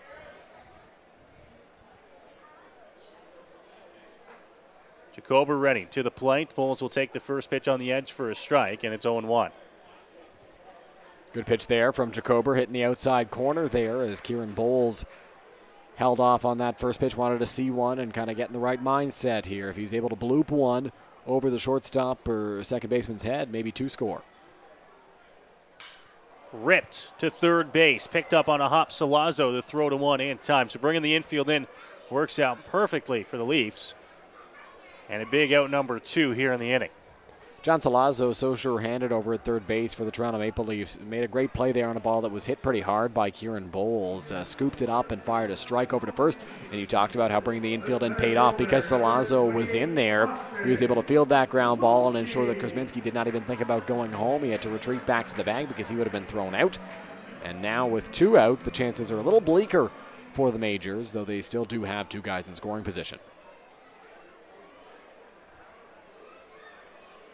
And it's back to the top of the Majors order to try and bring those runs in. A guy that's already got a couple of hits in the ball game tonight. Austin Wilkie takes the first pitch outside. It's 1-0. A smart first pitch there from Justin Mara and Dylan Jacober out there on the mound. You know Wilkie's 2 for 2 in this ball game, and you know he's seeing the ball well. Start him off with a breaking ball. It's his 3rd time up at the plate. He probably hasn't seen it very much, especially because he's been jumping on the pitches early in counts against Jacober. So a pretty good first pitch, just didn't quite work there for Toronto. Fastball low in the zone. Count now to 2-0 against Austin Wilkie. Jacober just overthrowing it right now, throwing a little bit too hard with that fastball and spiked it in the dirt, so not even tempting Wilkie at all.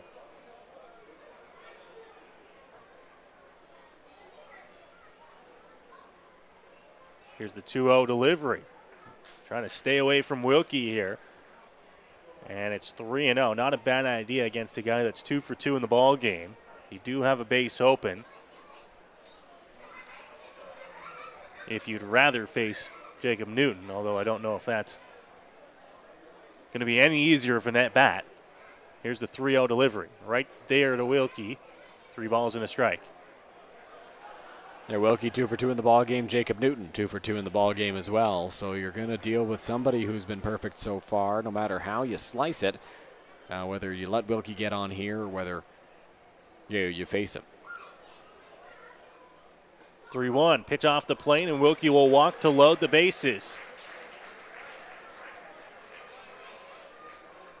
And I'll bring up Jacob Newton here. Bases loaded, 2 outs here in the inning. Ball game tied at 4. Yeah, Jacob Newton, who has been perfect at the plate to this point, he's 2 for 2 in this ball game, has the bases juiced and a great RBI spot for the Majors. He's been looking good so far in this ball game, both defensively and offensively. He's made some good plays out at second base, and now he's got a chance to give the Majors the lead.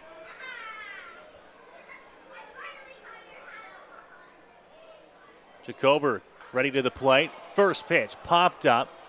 Mara gives it a look back to the screen, but it's going to be out of play, a foul ball. And another life for Jacob Newton out there in that left-hand batter's box. Jacob Newton skied that baseball, and you got a good look at Justin Mara trying to track that one down as he went towards the backstop, and it just did get over the screen and out of play there. But with the bases loaded, you're trying to get it out any way you can, so Mara was not going to take the chance of having it potentially stay in or even hit the netting maybe if it came down close enough. He wanted that baseball for the Maple Leafs, just could not get it. Pitch to the plate, ripped into center field. Doesn't have enough to get over the head of Lewis. That ball is going to bang up against the wall on the warning track. 1 run's in to score. Right behind him, Candell. And from first base, Austin Wilkie. A bases clearing triple for Jacob Newton.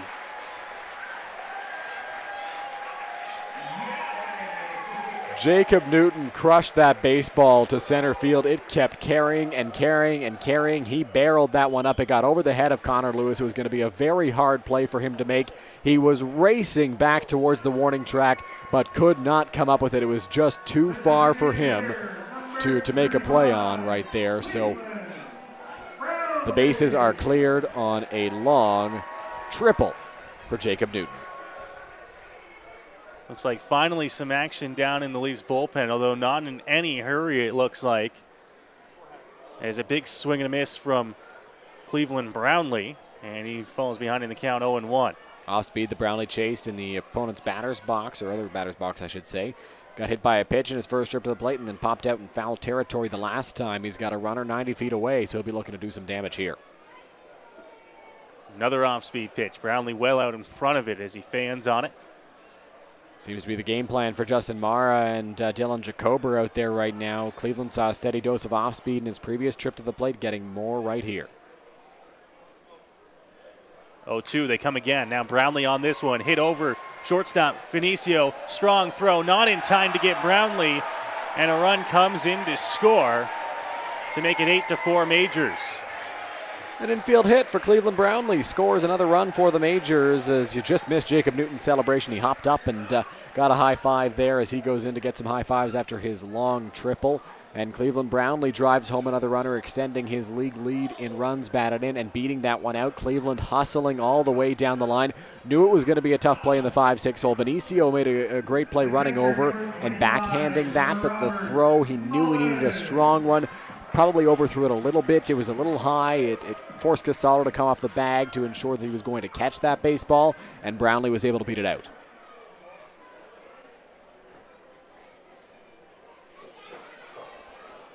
So Jacober still not out of the inning here. The Majors have pushed 6 runs across here, and now Robert Mullen's going to drive one. Left field, and just foul. That's third base umpire Bob Blake way out there to make the call on a ball, Dylan, that at least from this angle looked like it cleared the foul pole. It looked like it, Noah. It was very close for Robert Mullen. Cesar Cabral out in the Majors bullpen sure thought that ball was gone, and big smile on Mullen's face. Robert Mullen, if you'll recall, Noah, led off this inning with a home run. The Majors have batted around, and Mullen almost hit his second home run of the inning with Brownlee at first. Gives another one a ride, but he's well ahead of that one. He was ahead of the first one, and that's why he pulled it foul and not out of here. He was even further ahead of that one. He's going to look to straighten it out here for the Majors.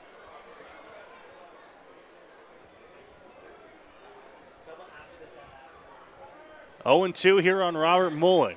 Jacober looking to try and put him away.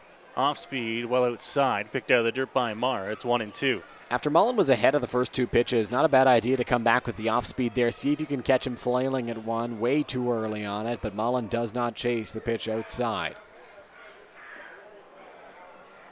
Ooh, Jacober thought he got the outside edge there. Just missed on Mullen, and it's 2-2. And that's been the outside corner that Steve Cochran hasn't really been calling in the ballgame for lefties or righties. Mullen kind of had an idea of that, and he knows that because he's behind the plate in this contest. And right there, ball 2, and another one misses in the dirt, so a big pitch coming up to Robert Mullen. Full count offering with 2 out. Mullen 2 for 2 in the ball game, has driven in 3 of the Majors' 8 runs so far. The Majors have plated 6 in this inning. We'll see what Mullen can do here. Here's the 3-2 to the plate. And just outside, Mullen's able to hold up his swing, and he'll take a base on balls here to continue his good day at the plate and his second time around the order this inning.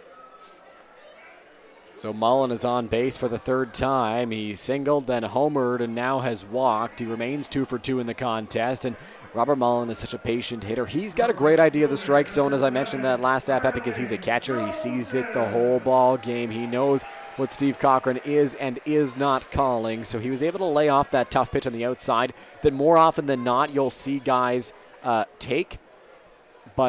Swing at, I should say, to protect the plate, and he took that pitch, realized it was a ball, and now stands over at first base. 2 on for Joseph. Joseph ripped over to shortstop Vinicio. Quick throw over to 2 in time to get him. And the Majors finally retired here in the bottom of the third inning, but not before they've put up 6 runs here in the bottom of the third. Thanks in part to a couple of home runs back-to-back to start the inning. As you get another look here at that foul ball just missed by Robert Mullen. It is a 8-4 Majors lead after 3 complete here at Labatt Park. We'll go to break. You're watching Majors TV. Do you know where your food comes from? Like where it really comes from? It comes from farms, farmers, and their families. At Healthy Eats, we believe if we wouldn't serve it to our families, we wouldn't serve it to yours. From farm to folks, we do things the way they're meant to be.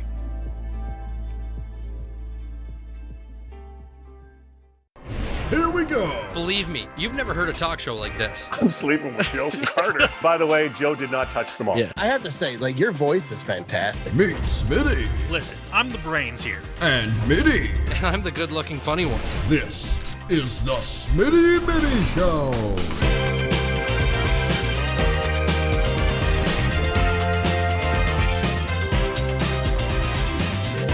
Catch new episodes of the Smitty and Mitty Show wherever you get your podcasts. Go beyond the scores and get to know the athletes who call the Forest City home.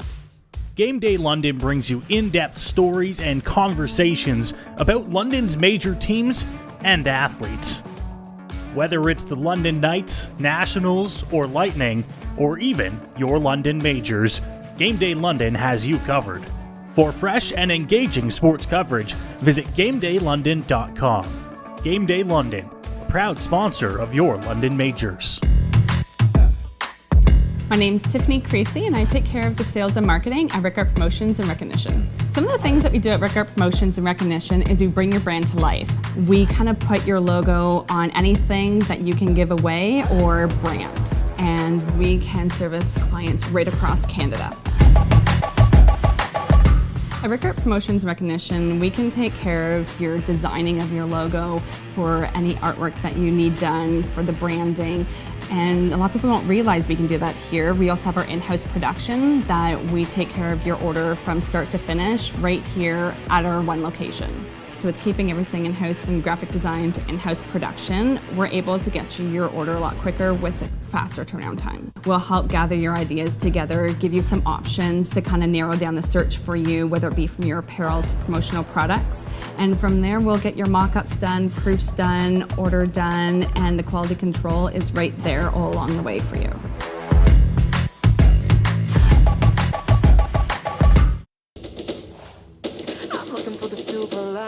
So tell me where it hides. I know I got some lightning. Currents running through me. I found that silver lining on the inside of me. Yeah.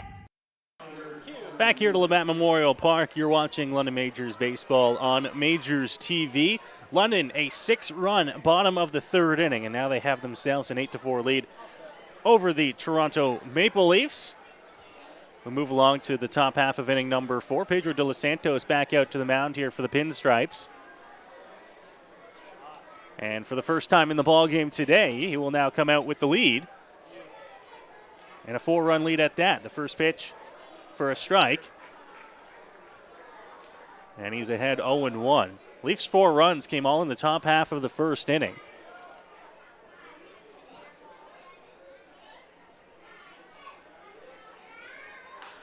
And now a ball hit on the ground to shortstop, bobbled by Candell. The throw to 1. Oh, it's in time to get him. What a good recovery from Keith Candell. And a very efficient out number 1 for Pedro de los Santos.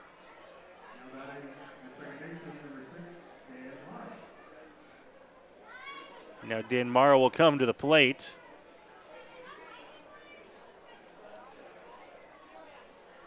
Morrow's 1 for 1 in the ball game. Delivery from the Majors lefty on the inside edge. He doesn't get the call, so the count moves to 1-0. Pitch count for De Los Santos now over 60 here in the ball game. The good news, the bulk of that came in the top of the first inning.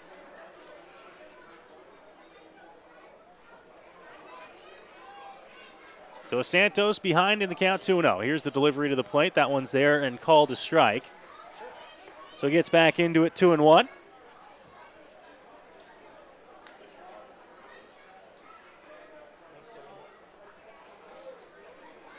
Now he counts at 2-2. So Dos Santos looking much better here, especially in the third. Second was a good inning. Trying to continue that here into the fourth, but this one's going to be laced out to right center field and into the gap. Cutting it off before it gets to the track is Wilkie, and the throw into two not going to be in time to get Dan Mara. He's got another hit tonight. That one a one-out double for the Leafs.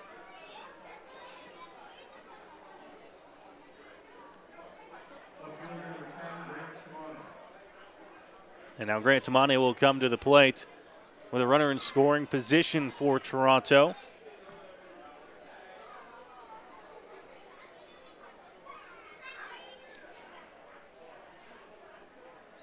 First pitch from De Los Santos, missing upstairs in the zone, 1-0.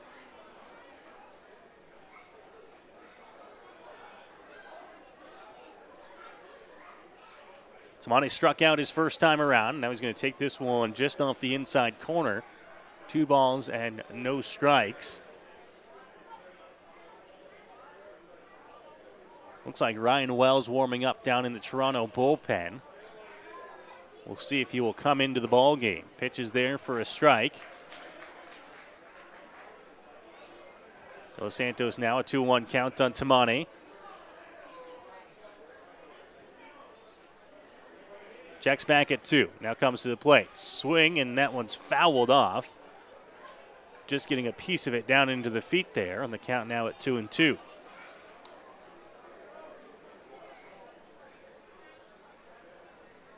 Carrington on deck here.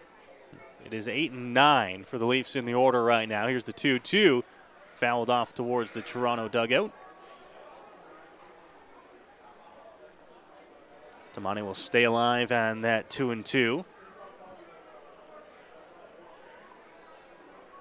Leafs 4 runs, 4 hits. The double by Mara, their 4th hit, and just their first since the first inning. Ground ball, second base, throw over to 1 from Newton in time to get Tamane, and there are 2 gone. Mara will move up to third on the play, albeit with 2 outs in the inning. And that'll bring up Carrington here with 2 gone. Good job by Grant Tamane there, doing his job, getting the ball to the right side and moving the runner over to third base. So now a runner in scoring position, as you mentioned, Noah, there are 2 out in this frame, so we'll see what Carrington's able to do with limited chances here, but at least you got a guy 90 feet away.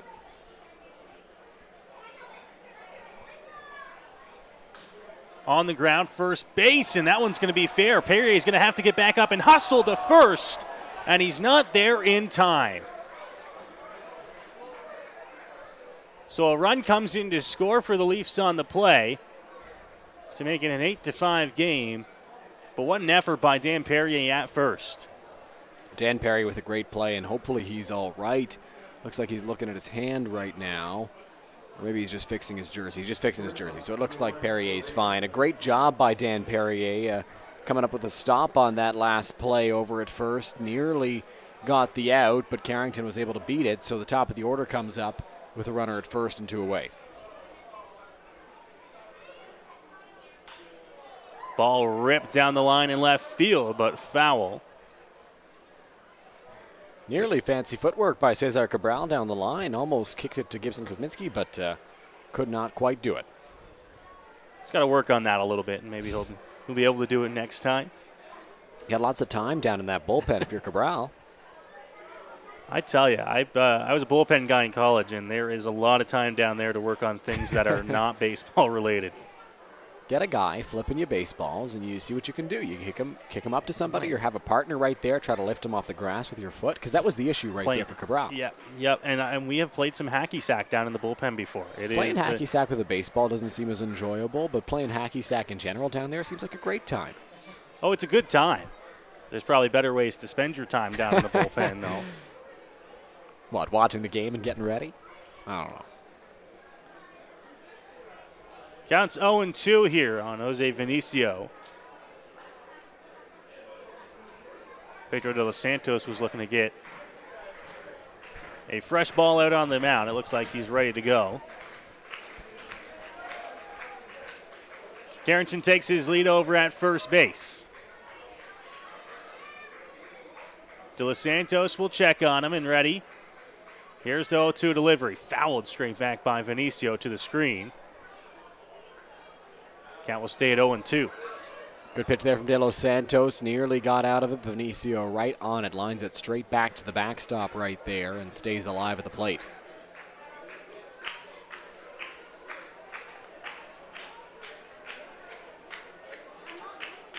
Pedro gets rid of another baseball. Not a fan of these balls. I saw him earlier, Noah, as well, ask for a new ball after he got a new ball. He's making sure he's got the one he likes. He's got an 0-2 count. Here's the pitch to the plate. Up the middle to second base. Quick flip to Candel.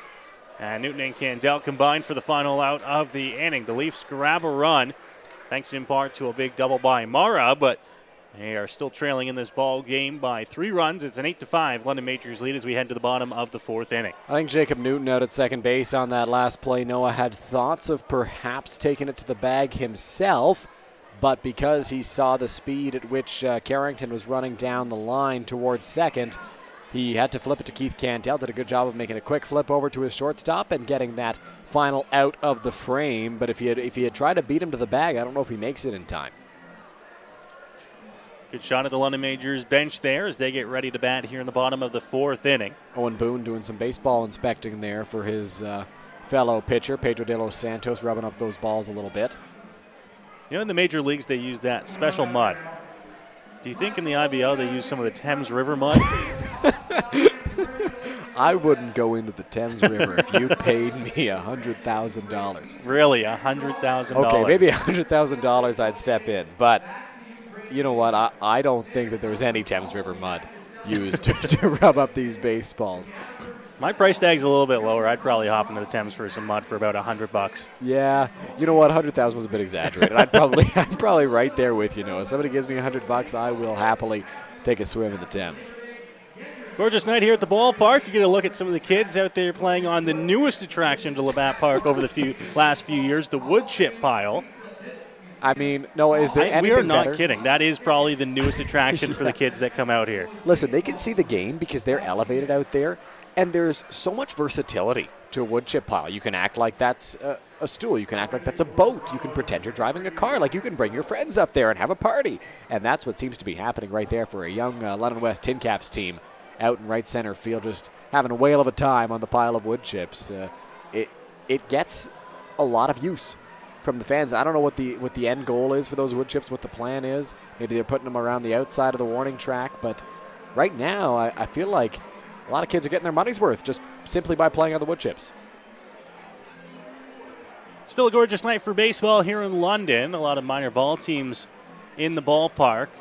Still in that Tin Caps team. I'm not sure if they were the same team that I saw ran in here just as the Majors were finishing up their batting practice.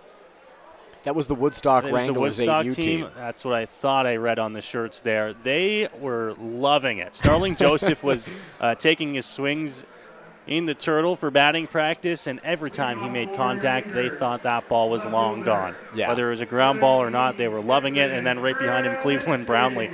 Probably the 2 funnest guys to watch take batting practice. Absolutely, and they were cheering. They were going up. They were going down with every swing. They were loud. They were rambunctious. And I talked to some of the guys on that 8U team while they were around watching the game, and they told me that they won their first game. It's the London Talons tournament this weekend, so a lot of teams are in town, and congratulations to the 8U Woodstock Wranglers on their first win.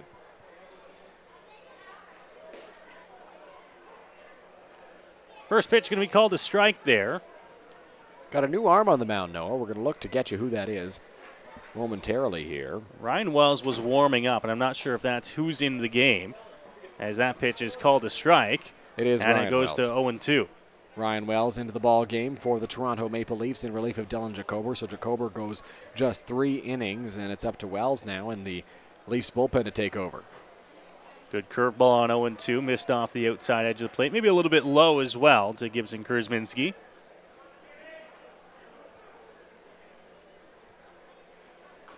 1-2. Fouled off at the plate, so we'll get another life here. Kurzminski limping just a tiny little bit as he fouled that one off his foot. I think he was shaking it out as he walked back towards the Leafs dugout. Just trying to catch his breath and make sure that his foot is all right as he gets set for the next offering. Got to keep battling, got to keep protecting the plate here on 1-2.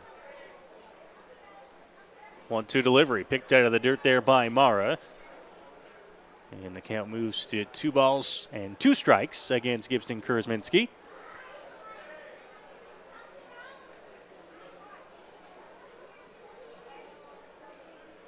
Wells is ready on the mound. Here's the delivery. Doesn't get the call. And the count moves to full now.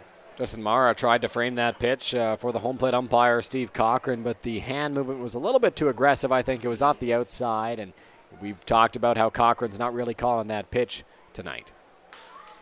Hit on the ground, second base. Dan Mara will get it. His throw to one is going to be caught by Castaldo in time to get Kurzminski. And a big out, first out there for Ryan Wells on the mound for the Leafs here in the bottom half of the 4th. A good job by Ryan Wells there, getting Gibson Kurzminski, who hit a double earlier on in the ball game, so definitely a dangerous bat for the London Majors. Was able to get him to roll over on that pitch and just squibble it out towards second base. And a good play by Mara out at second on that routine ground ball. They're routine plays because you're expected to make them. Mara did.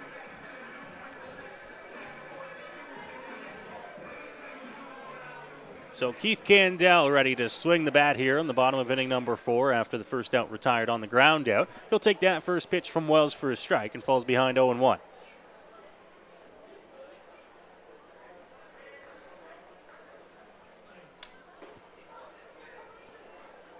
And now 0-2 after the second pitch called a strike on Candell. Good breaking ball there from Wells out there on the mound.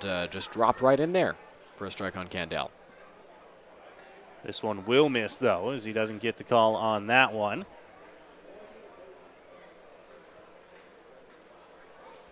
Candell a ground out and then walked his last time around. Here's the 1-2 delivery. Popped up on the infield, converging behind the mound. Vinicio just on the edge of the grass will make the catch, and there's 2 gone. Vinicio seemed a little bit hesitant at first to take that fly ball, the pop fly in the infield there, as he looked over at Dan Mara and was basically wondering if he was going to be taking it. He elected not to, left it for his shortstop, and Vinicio got under it to make the grab.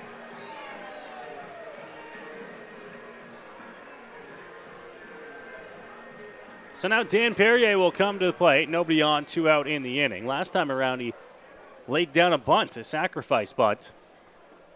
So he'll be excited now to get back to the plate and get a chance to swing the bat. Caught me off guard. No, I mean, I wasn't really expecting Dan Perrier to step up there and lay a bunt down, but it was a beautiful bunt. Did exactly what he needed to as he takes that pitch upstairs and gets ahead in the count. It's 2 balls and no strikes.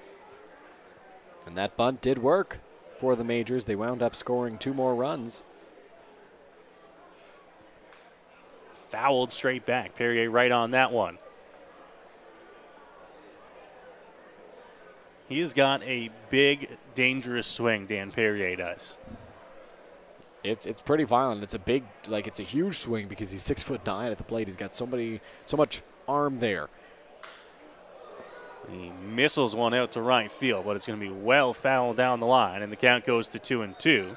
When Dan Perrier makes contact with the baseball, it is quite often hit very, very hard. He's got a ton of pop at the plate.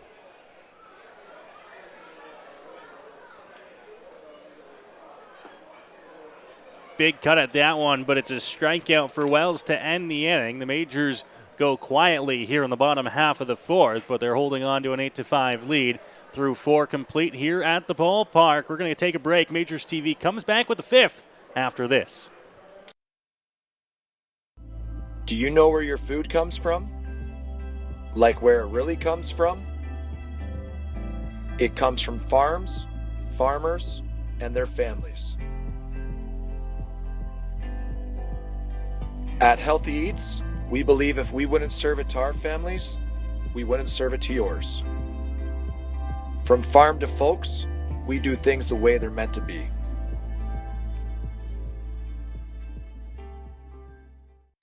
Here we go. Believe me, you've never heard a talk show like this. I'm sleeping with Joe Carter. By the way, Joe did not touch the ball. Yeah, I have to say, like, your voice is fantastic. Meet Smitty. Listen, I'm the brains here. And Mitty. And I'm the good looking funny one. This is the Smitty Mitty Show.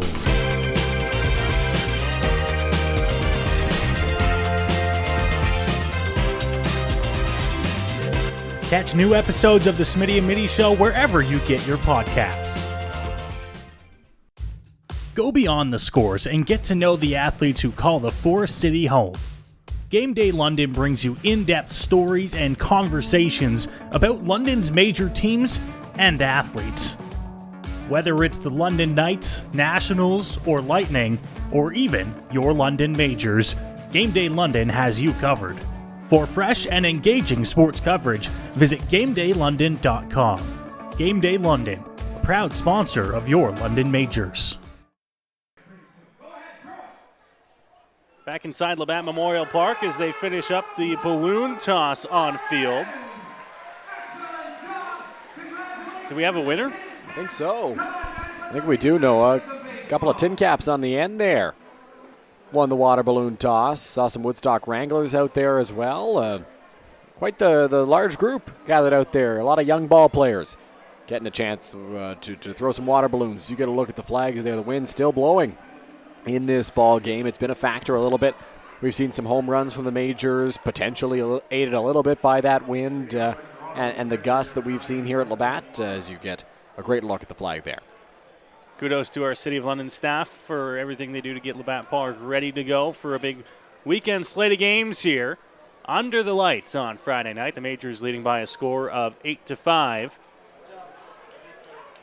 over the Toronto Maple Leafs as we head to the top half of inning number 5. Pedro de los Santos back out to the mound and ready to go. As that first pitch is going to miss, move the count to 1-0.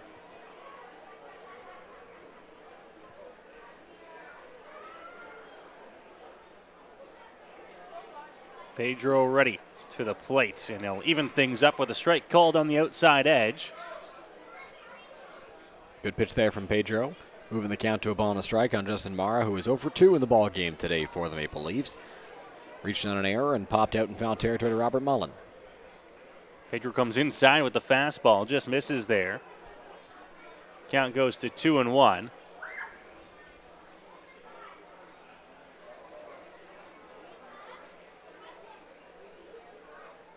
Now to the plate. That one called a strike on pitch number 80 in the ball game for Pedro. Not quite at the point zone where we'll look down to the Majors bullpen, especially with Pedro pitching with a lead now. But another 10 to 15 pitches, you certainly will look down to the bullpen. Absolutely. De Los Santos' pitch count is getting up there, and we'll see how much longer he lasts in this ball game. Ooh, good location with that pitch. Just missed, and the count moves to full at 3-2. Keith Candell putting his hands over his head there at shortstop was in disbelief that that pitch didn't get called a strike. It looked very similar to strike 2. Ready, 3-2. That one's going to miss outside. And Mara will take a leadoff walk here to start the top half of the 5th inning. If you're Pedro de los Santos, I mean, where is that outside corner? Because it was called for strike 2, and then it seemingly disappeared with 2 strikes on Justin Mara. And I think that Steve Cochran is hearing it from the Majors dugout right now, taking a few steps over towards the Majors bench, because the Majors are likely saying the same thing we are.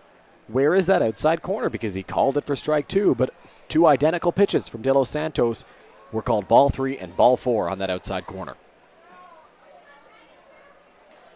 Pitch inside. Castaldo had to back out of the way a little bit. 1-0 now for De Los Santos.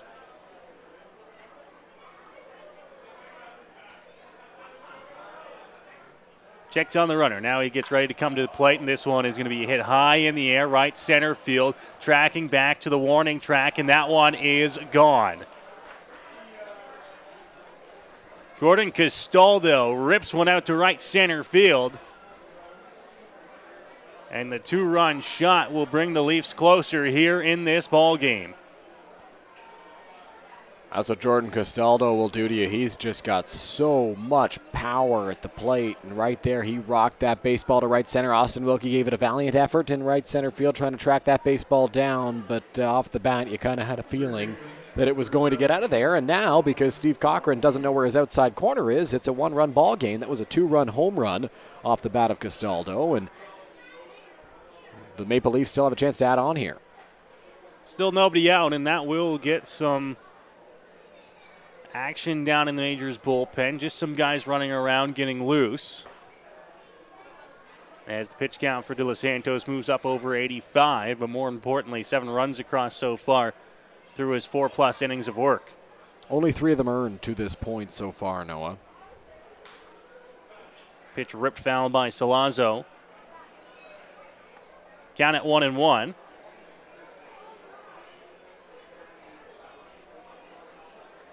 Leafs 4 runs in the first. Were held off the scoreboard in 2 and 3, and then have put up runs in the last 2 innings. Now the pitch just missing inside to De Los Santos. It's a square tonight, Noah. It's just there's no corner on this. It's a circle almost at the plate. You got no idea where it is. That pitch looked very, very good on the inside of John Salazzo. Here's the 2-1, and this one is ripped, and it is gone. A solo shot off the bat of John Salazzo. And this ball game is tied at 8 apiece. John Salazzo got every stitch of that baseball out to right field, and it's back-to-back. Is that back-to-back, Noah, for the Maple Leafs? It is. It's back-to-back jacks to tie up this ball game at 8-8, and Robert Mullen's going to go out and talk to his pitcher right now, trying to calm him down, trying to center him as he looks to find the strike zone and find a way to get past these Maple Leafs bats because they've come all the way back. We talked about how the Majors had so many chances and such a good offense with the possibility of tying the game up when they were down 4. Well, the Maple Leafs went down 4. It was 8-4 London, and Toronto came storming back, and this ball game is tied with nobody out here in this top of the 5th inning as you get a look at the Majors bullpen where Bo Lewington begins to throw. Lewington, in a little bit of a hurry as well, begins to throw in the Majors bullpen here. Still nobody out in the inning. 3 runs already across on back-to-back home runs for the Maple Leafs. And this crowd that was up and ready to go has now been silenced a little bit here as the ball game moves to tied at 8 apiece. Here is the 1-1 delivery from De Los Santos. Just missing low. Picked out of the dirt there by Mullen. Kind of feels like the life has been sucked out of this crowd a little bit, Noah, as the Maple Leafs have come storming back to tie it. Hit on the ground, shortstop, and that one gets underneath the glove of Keith Candell into center field. 3rd error of the ball game for the Majors. That one on Keith Candell. And the Leafs have a runner on here. Nobody out in the inning. That ground ball, Candell tried to charge and make a good throw to first on the run on and just got right under the glove of Keith Candell. Nothing you can do about that. I mean, it happens every once in a while. It's just not what Pedro de los Santos was looking for, especially after the start that he had to the inning with the walk and then the back-to-back home runs. Another base runner is less than ideal, and so Brent Wales is coming out to the mound now to talk to Pedro and the catcher Robert Mullen just to see if they can zero in and try to figure out what they've got to do to get some outs right now. Connor Lewis at the plate for Toronto. So far in this ball game, he is 1 for 2. He is singled on a bloop to Jacob Newton in shallow center field and grounded out as well in this contest. We'll see if he's able to get on base and keep the line moving for Toronto in this trip to the plate. Majors showed off the home run bats in the bottom of the 3rd inning, putting 6 runs across. Well, the Leafs have showed it off here in the top half of the 5th inning to tie the ball game at 8 apiece. Talked so often already on the broadcast, Dylan, about the Majors leading the IBL home run leaderboard with Cleveland Brownlee and now Robert Mullen tying him at 9. Well, after that, it's Justin Gideon with 7 and then 3 Toronto Maple Leafs. So they certainly know how to hit the ball out of the ballpark themselves. And they've shown that here to tie the ball game at 8. You can say that number's inflated all you want by the fact they play at Christie Pitts, but these guys can just flat out hit. Noah, they hit him anywhere. They hit him at the biggest ballpark in the Intercounty Baseball League here in Labatt. They hit him at the smallest one at Christie Pitts. These Maple Leafs can just flat out hit. And the Leafs have tied it at 8. Is now swearing around a bunt there is Lewis. Count moves to 0-1 here against him. Lewis not happy with himself that he did not pull back on that fastball way up above the strike zone. Chased it with the bunt attempt, and it's strike one, so he's behind in the count. Squaring around a bunt and does bunt, and that one's foul. Can understand wanting to move the guy up into scoring position here with nobody else in the inning, but you got a feeling that this is not going to be next run wins situation of a ball game. More than likely not, but I can understand the reasoning to try and play for one run here. If you are the Maple Leafs, all you need is one to take the lead. Pitch off the plate there from De Los Santos. Count moves to 1-2.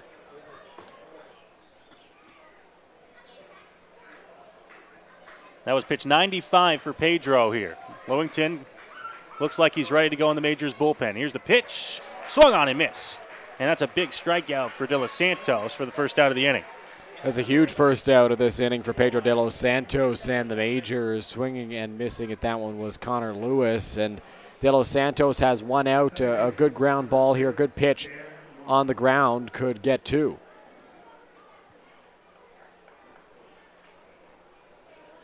Looking for that big ground ball to help him through the top half of the 5th inning. Pitch called a strike, top of the zone there. Dan Morris 2 for 2 tonight. Looking to keep that hot bat going at the plate. Called a strike on 0-1, and now De Los Santos up. No balls and 2 strikes. Pedro working well ahead of Dan Mara here, who's been swinging a hot bat in this ball game and has a great chance to put him away. Or if he rolls over on one, maybe score turn 2, pardon me. Pedro checks on the runner, comes to the plate, and that 0-2 pitch is going to be laced into center field. Throw into second, not in time to get McCaskey, who's in safely. And now De Los Santos has got himself in another jam here. 2 runners on, just the 1 out, and this will get Roop Chanderdad on his way out to the mound with Bo Lewington ready in the bullpen. We'll see if he makes the move. De Los Santos up at exactly 100 pitches right now, and I believe this will likely signal the end of the night for Pedro. But we'll see if he's able to talk his way into staying in this ball game.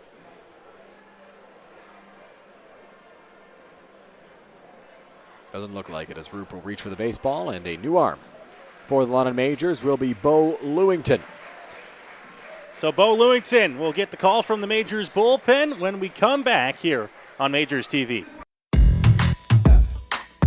My name's Tiffany Creasy, and I take care of the sales and marketing at Rickard Promotions and Recognition. Some of the things that we do at Rickard Promotions and Recognition is we bring your brand to life. We kind of put your logo on anything that you can give away or brand, and we can service clients right across Canada.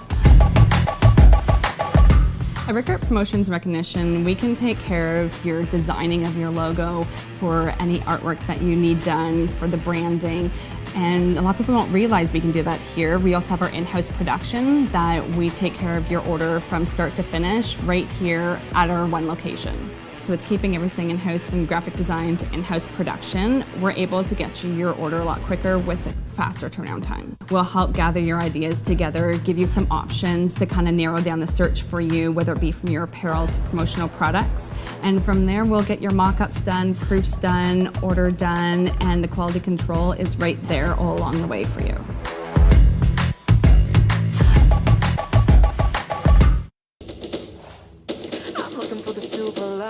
So tell me where it hides. I know I got some lightning currents running through me. I found that silver lining on the inside of me. Yeah. Back here in the top of the fifth inning on Majors TV, this ball game is tied at 8 apiece there. As you get a look at the Majors watching the final warm-up pitchers of Bo Lewington, who's going to be into the ball game here for the Majors out of the bullpen, Dylan. Yeah, Bo Lewington coming into the ball game for London, looking to relieve Pedro de los Santos and get out of this jam. He's got 2 runners on and 1 out. Lewington has been fantastic for the Majors this season in his time with the team coming over. It's his first year in the Intercounty Baseball League, and right away in his first outing against the Kitchener Panthers on May 20th, where the game was suspended due to a suspected gas leak, Lewington was just fantastic. He struck out a ton of batters. He was working very well. He was very efficient and just all around solid, and he's kept that up all season. Starts it off with a nice curveball for a strike here. Grant Tamane is the batter for the Leafs. Dan Mara stands at first. McCaskey is at second. Lewington, fastball, called a strike, and quickly the Majors reliever is ahead 0-2. That's what Bo Lewington does to you. He'll get ahead with 2 quick strikes, and now has a chance to put away Tamane here on 0-2. Now to the plate, called strike 3. Not sure if they called him on the swing or the pitch there, but that was a gorgeous fastball by Bo Lewington. It looked like Steve Cochran, the home plate umpire, pointed at Tamane, indicating that he was called for the swing on that last pitch. Robert Mullen wanted the appeal. Cochran didn't grant it to him because Steve Cochran knew what the call was, and he said it was a chase, so he punched him out for the second out. And a big second out and an efficient second out there for Bo Lewington. A 3-pitch strikeout out of the bullpen. Now Greg Carrington to the plate. Fastball just off the inside corner.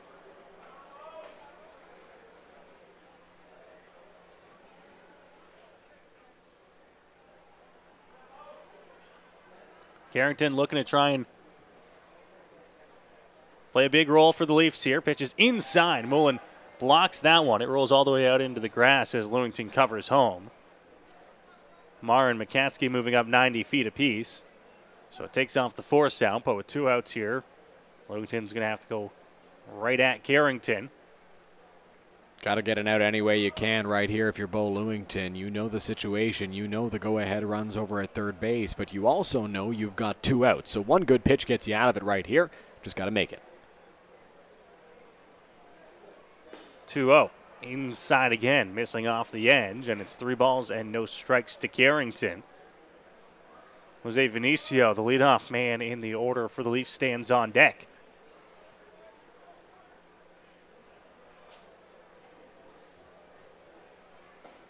That one's right there for Bo Lewington. Strike 1 moves the count to 3-1.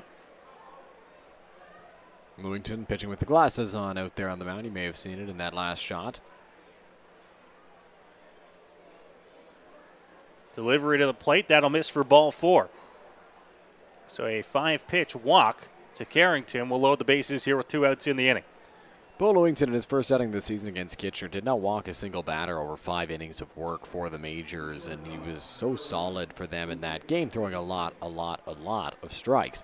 In his next outing, he didn't walk a batter either against the Hamilton Cardinals, but in his following 2 against Guelph and Barrie, he walked 2 apiece, and he walked a batter against Brantford as well. So the walks weren't really a factor earlier on in Lewington's outings, but they seem to have increased as the season has gone along. So we'll see if that's a problem he can get under control. It's not like he's walking an extraordinary amount of guys, but right now he is walking quite a few. Pitch inside, that gets away from Mullen. Lewington's going to have to cover the throw, not in time. And a run comes in to score. The Leafs will take the lead, 9-8. This slugfest, or scorefest, I guess, is continuing here in this 5th inning as that one gets towards the backstop. Mullen taps his chest for Bo Lewington, says, "That's my bad."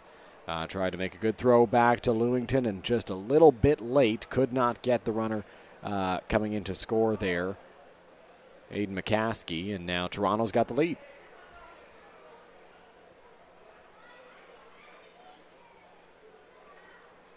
Lewington ready, and now that pitch is going to be ripped out to right field, and that ball is gone. An absolute rocket off the man of Jose Vinicio.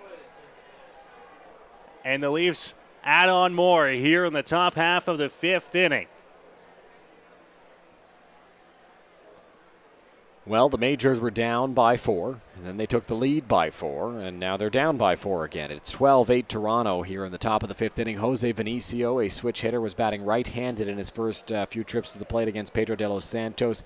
Comes into bat left-handed for the first time and just hits an absolute laser to right field to give the Maple Leafs a 4-run lead now at 12-8. We'll see if Lewington can get out of this jam here with 2 out. Lewington ready, starts him off with a curveball, and that one's going to miss for ball 1.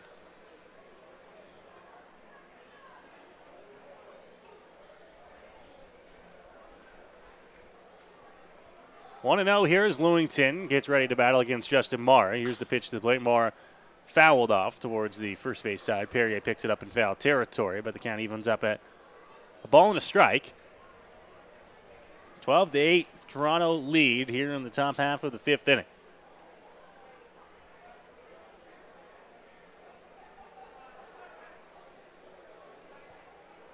Lewington gathers himself on the mound as he tries to get through this inning. Came into the ball game out of the bullpen here in the 5th. Came in relief of Pedro de los Santos, was tasked with getting out of a jam. And did get the first guy, got Grant Tamani to strikeout swing, then walked Carrington and allowed the home run to Vinicio. Missing outside 2-1. It was a 3-pitch strikeout, the first batter he faced out of the bullpen. Everything looked like it was going according to plan. And the Leafs getting to Bo Lewington as well out of the pen. Pitch inside, that one gets to the backstop past Mullen. 3 balls and a strike now.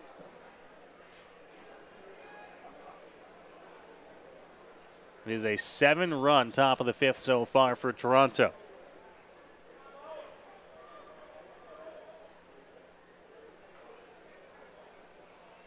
Here's the pitch. Bottom of the zone called a strike.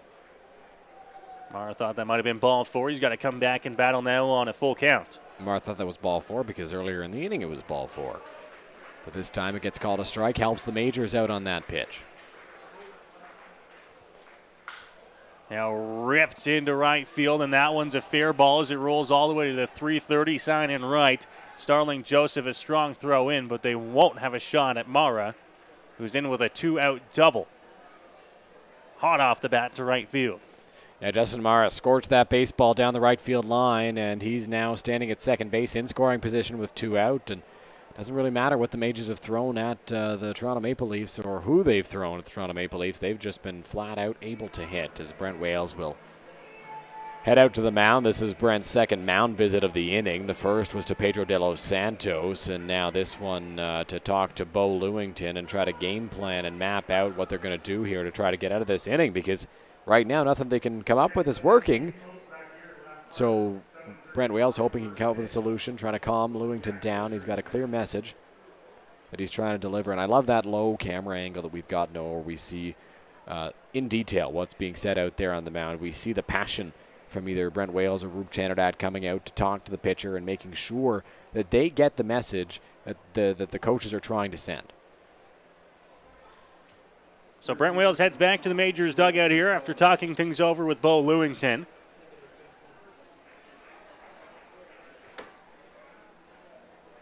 A 2-out double off the mound of Justin Mara is now put the Leafs with another runner in scoring position.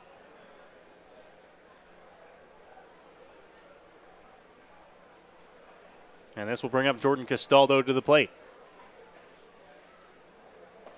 First pitch from Lewington to Castaldo is upstairs for ball 1.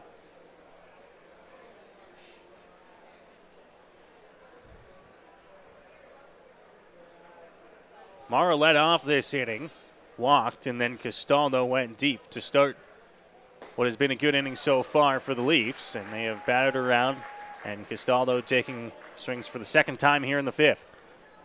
Yeah, it's been a great inning for the Leafs as they've scored 7 in the frame. They lead by 4 runs now, and Jordan Castaldo is trying to keep the line moving. Castaldo homered in this inning.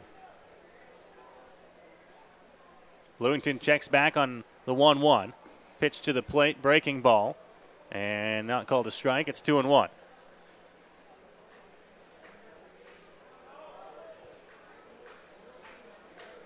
Life sucked out of the Labatt Park crowd, at least for now, as the Majors trail by 4, 12-8.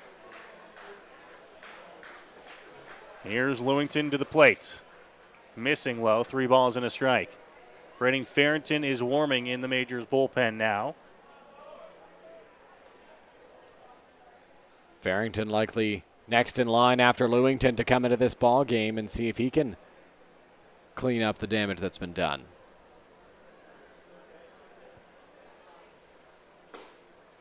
Upstairs, and it'll be a walk to Castaldo.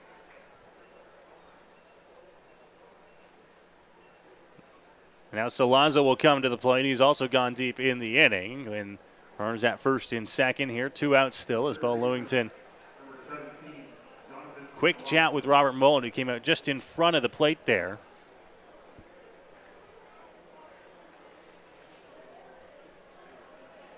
First of 3 in a row for the Majors this weekend.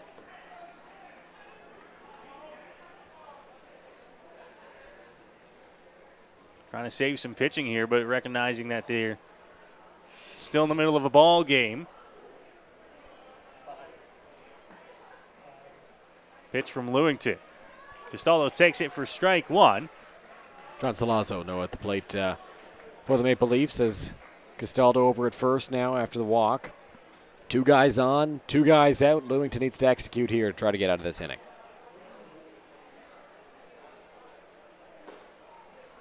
That 0-1 catches the outside edge. And Bo Lewington gets ahead 0-2 as he'll look to try and get the Majors back on the bats. A strike away here is Lewington, looking for his second 3-pitch strikeout of the inning. 0-2, well inside, getting out of the way of that one, Salazzo. Looked like Bo Lewington overthrew that one. Looking for the put-away pitch and strike 3.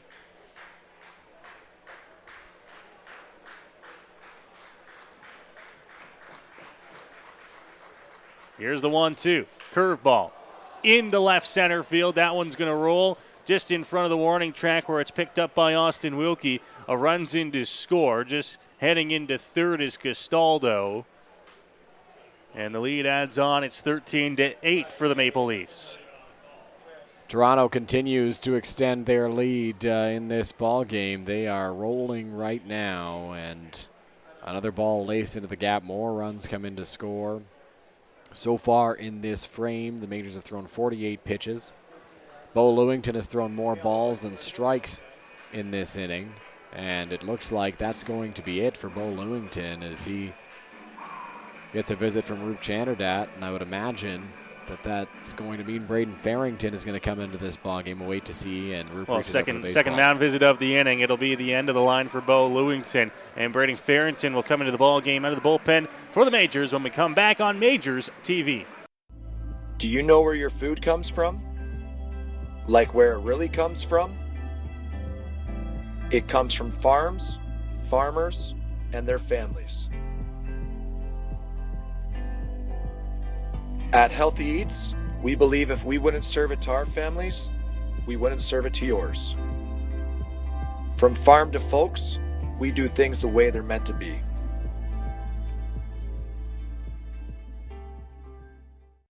Here we go. Believe me, you've never heard a talk show like this. I'm sleeping with Joe Carter. By the way, Joe did not touch them all. Yeah, I have to say, your voice is fantastic. Meet Smitty. Listen, I'm the brains here. And Mitty. And I'm the good-looking funny one. This is the Smitty Mitty Show.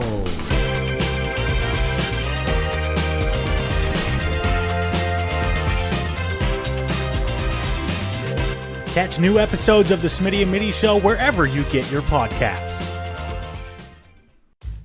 Go beyond the scores and get to know the athletes who call the Forest City home. Game Day London brings you in-depth stories and conversations about London's major teams and athletes. Whether it's the London Knights, Nationals, or Lightning, or even your London Majors, Game Day London has you covered. For fresh and engaging sports coverage, visit GameDayLondon.com. Game Day London, a proud sponsor of your London Majors. We are back here as Braden Farrington gets the call from the Majors bullpen to come into this ball game. Already 8 runs across for the Maple Leafs here in this inning alone. It is a 13-8 Toronto lead, and they're still pressing here in the top of the 5th. Now, Toronto's not done adding on, or at least they hope they're not done adding on, as they have runners at second and third following the double by John Salazzo with 2 out. And what's been a dreadful inning for the Majors. It started with a walk, 2 homers, and then an error. Pedro de los Santos then struck out the next batter and then allowed a single. So Bo Lewington took over and then walked the first batter he faced, then gave up a 3-run shot to Jose Vinicio. That was followed by a double for Justin Mara, a walk for Jordan Castaldo, and then a double for John Salazzo.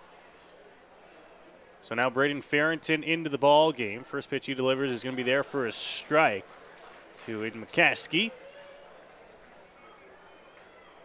It's Salazzo at second, Castaldo at third, and McCaskey at the plate. 2 outs in the inning as the Majors look for the final out here of the 5th. Farrington can't find the outside corner, and it's 1-1. Farrington just missed right there after executing a good first pitch to get ahead in the count on McCaskey.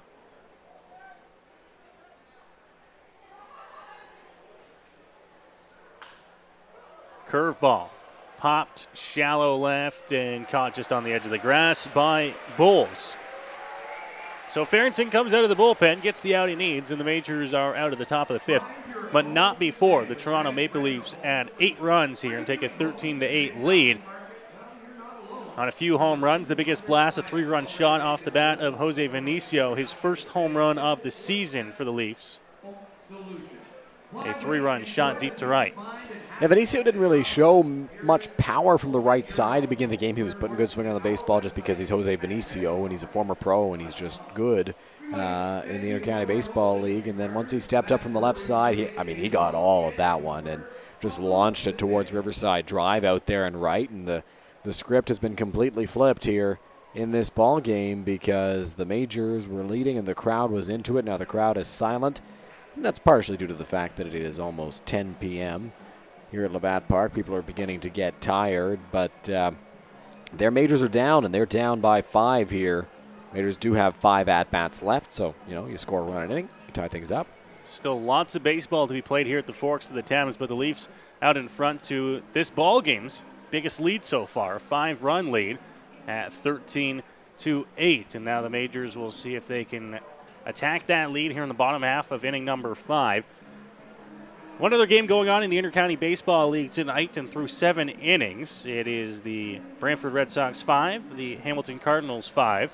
So a good ball game brewing down the highway. And Noah, they've got Point Streak up and running. Oh, they do. Out in Hamilton. Top of the 8th inning. In Hamilton is the province and our country gets back to normal with internet connection. So I've been told, here's the update on that. I've been told that the mobile connection is back up for Rogers, but home internet is not. Does that include television? No, well, it does not include television. Television not back up unless maybe cable is fine, but if you've got Rogers Ignite, if you're using Wi-Fi, your home Wi-Fi is not back up. Your phone will be, but your Wi-Fi is not. Kieran Bulls will lead things off for the Majors here in the bottom half of the 5th inning. Majors now trailing by 5 runs after an 8-run inning by the Leafs.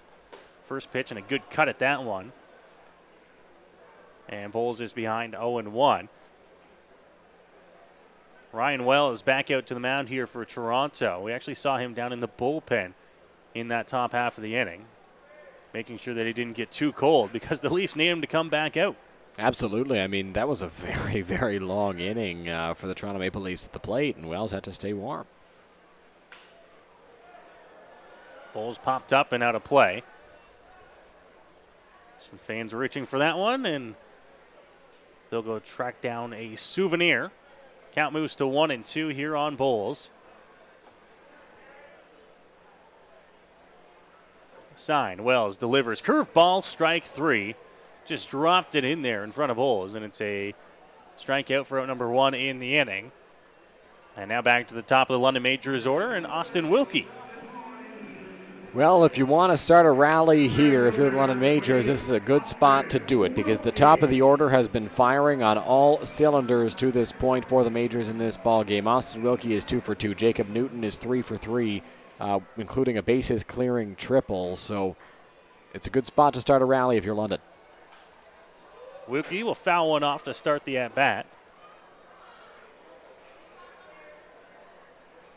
Gets behind 0-1 here against Wells. Seen 21 hits combined so far in the ball game at the halfway point. Unbelievable. Just a ton of offense, and now a ball in the dirt. We'll move the count to 1-1 here on Wilkie. Austin Wilkie's accounted for 2 of those 21 combined hits. 2 of the Majors' 10. Doing my quick math, that's 20%. Good hold on the 1-1. Behind Wilkie to Newton and then Brownlee. Can't say it enough that the Majors have the offense in them too. In this game, although a 5-run lead, far from over, and now it's hit right back up the middle. Austin Wilkie continues to have a great day. He's now 3 for 3.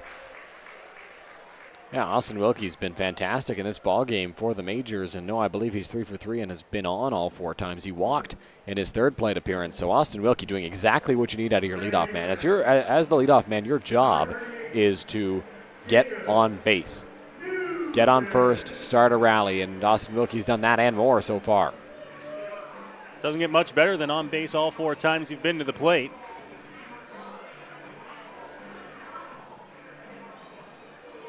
A guy who's been doing that as well is now in the left-hand batter's box. Jacob Newton, he's 3 for 3. Wells checks on the runner as a quick glimpse over his shoulder. Wilkie not going as this one is popped up. Vinicio, edge of the grass, waves off everyone else. Now out into shallow center will make the catch. 1 pitch in the second out recorded off the bat of Newton. There's 2 gone. Good play by Jose Vinicio ranging into center field. We saw earlier how tough that play can be. Of course, Vinicio did not have to battle with the sun as Newton did earlier on in the ball game, and he was able to come down with that baseball. So Cleveland Brownlee will get a chance to swing the bat here in the bottom half of the 5th inning. Brownlee 1 for 2 tonight. That 1 hit, an infield single. Don't hear that very often. Cleveland's got wheels. 63 career stolen bases. How many of those came in the first 4 or 5 years? No comment. Off the end of the bat, shallow right field. Long run coming in, Carrington. But there to make the catch and end the inning. The Majors go fairly quietly here in the bottom half of the 5th after the Leafs put up 8 runs in the top half of the inning. It is a 13-8 Toronto lead here on Majors TV. Dylan Baker on the call when we come back. My name's Tiffany Creasy, and I take care of the sales and marketing at Rickard Promotions and Recognition. Some of the things that we do at Rickard Promotions and Recognition is we bring your brand to life. We kind of put your logo on anything that you can give away or brand, and we can service clients right across Canada. At Rickard Promotions Recognition, we can take care of your designing of your logo for any artwork that you need done for the branding. And a lot of people don't realize we can do that here. We also have our in-house production that we take care of your order from start to finish right here at our one location. So with keeping everything in-house from graphic design to in-house production, we're able to get you your order a lot quicker with a faster turnaround time. We'll help gather your ideas together, give you some options to kind of narrow down the search for you, whether it be from your apparel to promotional products. And from there, we'll get your mock-ups done, proofs done, order done, and the quality control is right there all along the way for you.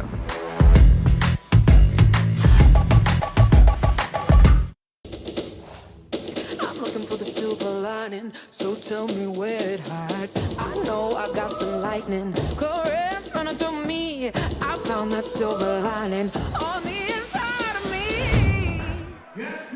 Welcome back inside the Game Day London broadcast booth here at Labatt Park. Dylan Baker with Noah Smith to my left. And Noah, this has been a marathon of a ball game with lots of offense. Yeah, lots of offense. You can say that again. 22 hits, 11 apiece. And the Maple Leafs leading right now 11-8, a 5-run lead, which is the biggest lead that we've seen so far tonight. The Leafs went up 4-0, then the Majors went up 8-4, and now the Leafs are up 13-8. So back and forth, and I hate to say it, but we're probably not done seeing the runs come across in this ball game. Yeah, it's more than likely that there will be more from either the Majors or the Maple Leafs because both teams have been scoring at a ridiculous level in this ball game. Lots of hits, and the Majors pitching just hasn't been on.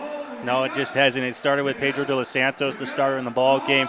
Showed glimpses that he might have been able to get himself back on track. Just never really could find it. Bo Lewington, who came into the ball game, struck out the first guy he faced, and then after that just did not have it. Braden Farrington, he's only faced one batter, got the out to get the Majors out of the top of the fifth, so we'll see how he does out of the bullpen.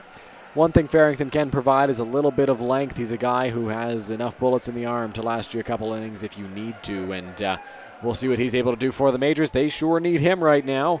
Trailing by 5, just trying to make sure the deficit stays where it's at. And looking to keep the Maple Leafs off the scoreboard as Connor Lewis will lead things off here in the top of the 6th.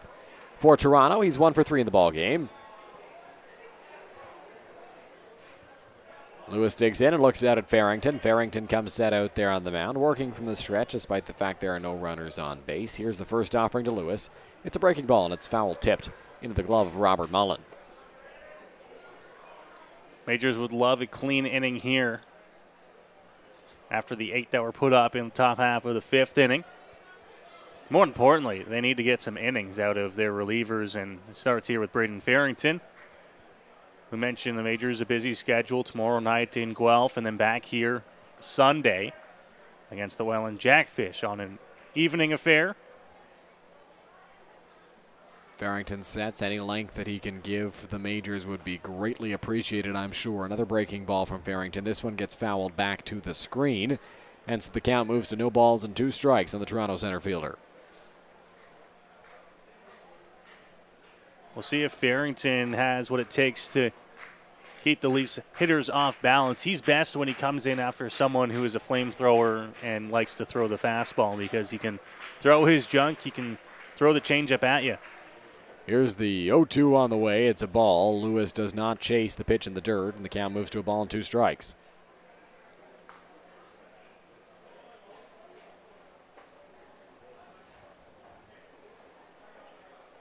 Farrington gets ready out there on the mound. Comes set. Here's the 1-2 offering. On the ground towards third. It's a fair ball down the left field line. Around first, digging for second is Lewis. Coming in is Krasminski. Here's a strong throw to second, and Lewis will hold up because Krasminski was coming in quick. And it's a hard single for Connor Lewis. Yeah, he thought about it for a second as he rounded first hard. But with nobody out, he's the leadoff man in the inning. He's just going to like to stay safely at first base and hope that the Leafs bats can continue on the tear that they have been this ball game. So Dan Mara, who's 3 for 3, steps up, and Pedro de los Santos nearly retired. Dan Mara was the last batter that de los Santos faced, as that one's a called strike in the outside corner, but Mara with 2 strikes is able to line a single right back up the middle. Farrington shakes off Mullen once, twice, and then gets the sign he wants. Runner at first, nobody out. Here's the offering from Farrington. Hits the outside corner, strike 2. That's a good location for Farrington to work. Staying away from hitters and seeing if he can get them to reach. Sometimes if you're a little bit softer than the fastballs that have come before you, if you can stay away, you'll get guys way out in front of you. No balls, 2 strikes. Pitch on its way. Mara drives that one to left field and not very deep. Krasminski's there. He makes the grab. Trotting back to first is Connor Lewis, and there's 1 out here in the 6th. Just a little bit inside there on Mara. Got it off the hands a little bit, I think, into left field. Krasminski right there to make the catch, and he's a big first out there for Braden Farrington on the previously 3 for 3 Mara. Now Grant Tamani will come to the plate here for the Maple Leafs with 1 gone in the inning. The first offering to Tamani is going to miss for ball 1 from Farrington on the breaking pitch.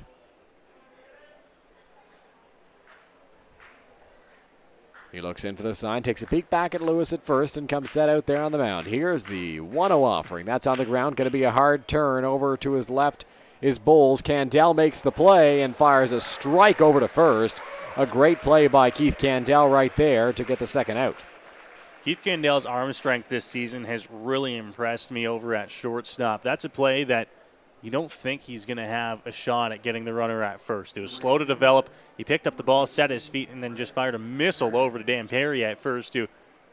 Also a little bit of a help over there. Has a nice long reach to get that one, and a big second out for the Majors. So 2 gone now. Runner in scoring position for Toronto, and Greg Carrington will step up to the plate. Carrington 1 for 1 in the ball game. Has walked twice. The first pitch from Farrington's going to miss up and away for ball 1.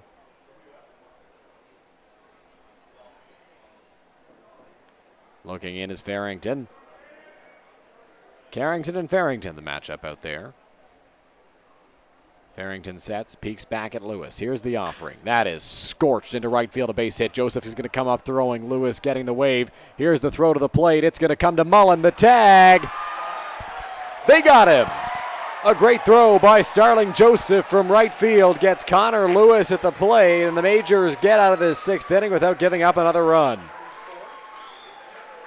That is a bullet throw from right field and Starling Joseph. And we're going to get another look on the replay here. I am surprised that they actually sent Lewis from second base here as Joseph came up firing. And the throw right on the money, a couple of bounces, Mullen takes it easily. And a big final out there to keep the Leafs off the board in the 6th inning. Well, it looked like Damon Toppoli had made his mind up pretty early on that send because I looked up and I saw Joseph coming up throwing with that baseball, so I peeked back at third, and I wasn't sure if Toppoli had sent him or not because he wasn't doing anything, but Lewis is rounding third hard and coming home, so you could tell he got the wave and he was on his way trying to score. But a questionable decision right there. If you're Toronto, though, you're up by 5, so you can afford to be thrown out at the plate. Well, the gamble doesn't pay off, and the Leafs are retired in the top half of the 6th inning. Now the Majors see if they can ride off some of that momentum here as we head to the bottom half of the inning. Yes, we're just in the middle innings, Dylan, but with every out that goes by, you get closer and closer to running out of them. Absolutely no. And Ryan Wells out there on the mound for the Toronto Maple Leafs has done a phenomenal job of shutting down the Majors since he came in. Through 2 innings so far in this ball game, he's allowed 1 hit and struck out 2. Has left the runner on base, the one that he allowed. He's just been fantastic for Toronto and exactly what they needed just because Jacober didn't have it out there on the mound for Toronto. He gave up 8 runs. All 8 are charged to him. And only 3 of them, all 8 are earned. Misread the column there, and Jacober allowed 8 earned runs, but Wells came in and has shut the door since. He's done a fantastic job. He had that long inning that he was sitting on the bench where the Leafs put up 8 that he actually had to go down and basically re-warm up. But since then, he's done a fantastic job for the Leafs. He's going to have to go through the heart of the order here for London. Robert Mullins, Starling Joseph, and Gibson Kuzminski. No, I know you're a fan because I saw you dancing to it, and I am sure a fan of Robert Mullins' walk-up song. It's fantastic. Just gets you in a good mood. Not often we get to hear it play as long as it did just now. It's a great song. Might have to ask Dave Woody up here what that song is and add it to my playlist just because it's so enjoyable. Into the windup goes Ryan Wells. Here's the first pitch to Robert Mullen. He skies that one, but towards the parking lot and foul. Mullen was just so out in front of that pitch. And to be honest with you, I think that was the one he was looking for. He was just so eager to swing. And he was about half second ahead of where he needed to be. The offering breaking ball. Mullen gives that one a ride to center field. Going back on it, Lewis towards the warning track, towards the wall. Did he catch it? Mullen running into second base, and it's a catch. What a catch. That's incredible by Connor Lewis in center field, tracking that baseball down, and somehow he made an over-the-shoulder Willie Mays-style catch. That was an unbelievable catch out in center field. Way out in center field. That ball was probably scorched about 390 feet out to center. It looked like Lewis was just before the warning track when he made that catch, if not on the warning track. Talk about a momentum-stealing catch by Lewis. If that ball's hit anywhere else, no, it's out of the ballpark. But right there, because he hit it to the deepest part of the park, Lewis kept running and running and running and running, and he eventually tracked it down. Here's Starling Joseph. He sees a breaking ball on the first pitch and takes a strike.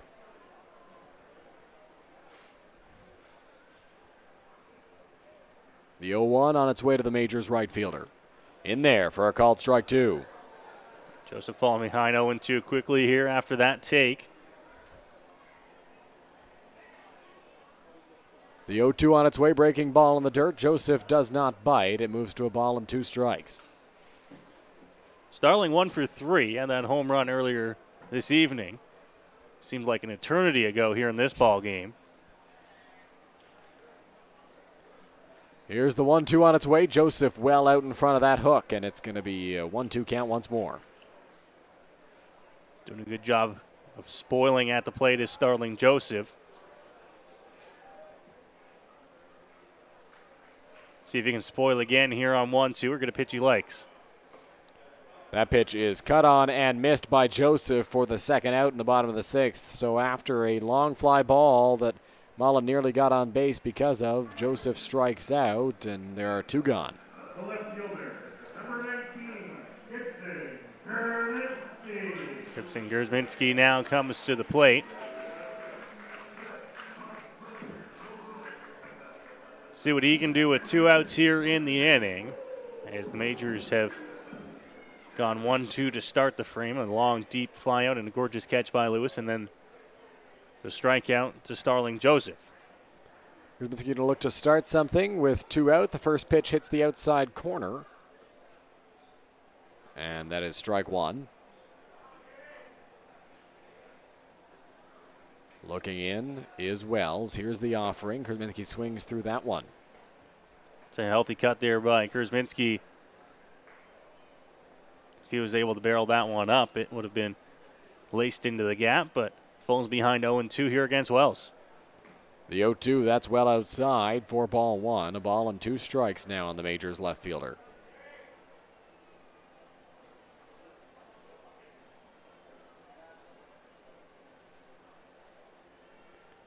Here's the offering. Grzminski fouls that one straight back to the screen. I think he got actually a pretty good pitch to hit there on 1-2. Fastball, I think, left a little bit more over the plate than Wells wanted it to. Up in the zone, but Grzminski fouls it off, stays alive. Here's the 1-2 on its way. Grzminski on the ground, right back up the middle. Vinicio makes the play, throws it over to first, and that'll do it for the 6th inning. So great work once again from Ryan Wells out there on the mound. He's through 3 scoreless. The Majors trail 13-8 as we head to break here from Labatt Park. Do you know where your food comes from? Like where it really comes from? It comes from farms, farmers, and their families. At Healthy Eats, we believe if we wouldn't serve it to our families, we wouldn't serve it to yours. From farm to folks, we do things the way they're meant to be.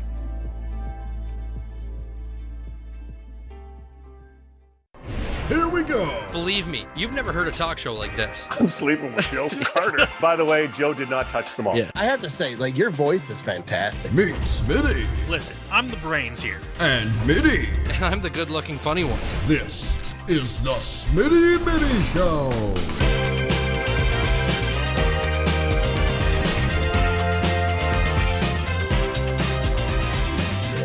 Catch new episodes of the Smitty and Mitty Show wherever you get your podcasts. Go beyond the scores and get to know the athletes who call the Forest City home. Game Day London brings you in-depth stories and conversations about London's major teams and athletes. Whether it's the London Knights, Nationals, or Lightning, or even your London Majors, Game Day London has you covered. For fresh and engaging sports coverage, visit GameDayLondon.com. Game Day London, proud sponsor of your London Majors. Welcome back to Labatt Park. 7th inning about to get underway here between the Majors and Maple Leafs. It's 10 p.m. and we're only in the 7th here, Noah. The game is rolling by at a slower pace than I'm sure we had all hoped for, but fans have been treated to a lot of offense here tonight. Certainly a lot of offense, Dylan. 24 hits combined between the two clubs, 21 runs combined between the two clubs, and the Leafs holding on to a 13-8 lead. That last inning, the 6th, Dylan, just the second inning so far in the ball game that both teams have put up a 0 on the board. Noah, the last time that both teams put up a 0 on the board was the 2nd inning. The next inning, the Majors scored 6. Is that in the cards here in the 7th? I'm sure lots of the Majors fans here would like to hope so. First, they're going to have to get through the top of the Toronto Maple Leafs order here. Is Braden Farrington, who came into the ball game. Farrington will have to face Vinicio, who went yard his last time up. Vinicio will be followed by Mara and Castaldo.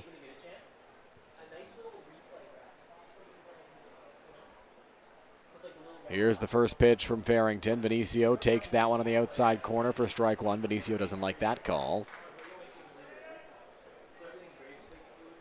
That outside edge has opened up a little bit here, I think, in the middle innings, Dylan, compared to what we saw earlier on in the ball game.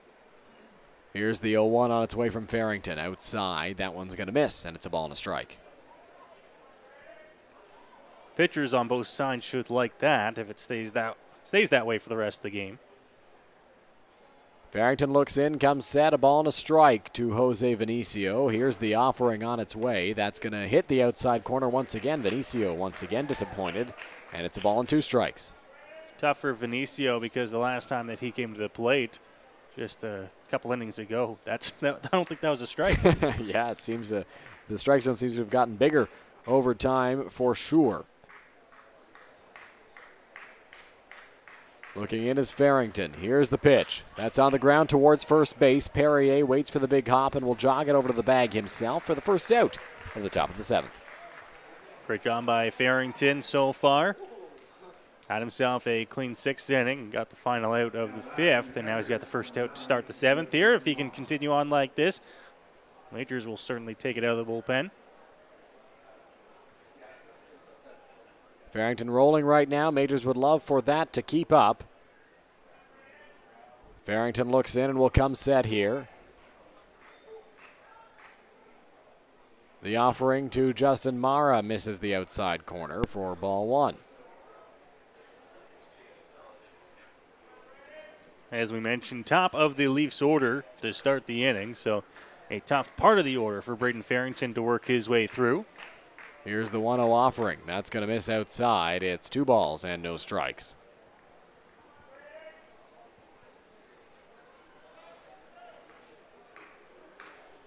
Farrington working fairly quickly here, gets the ball back, and he's ready to go almost immediately.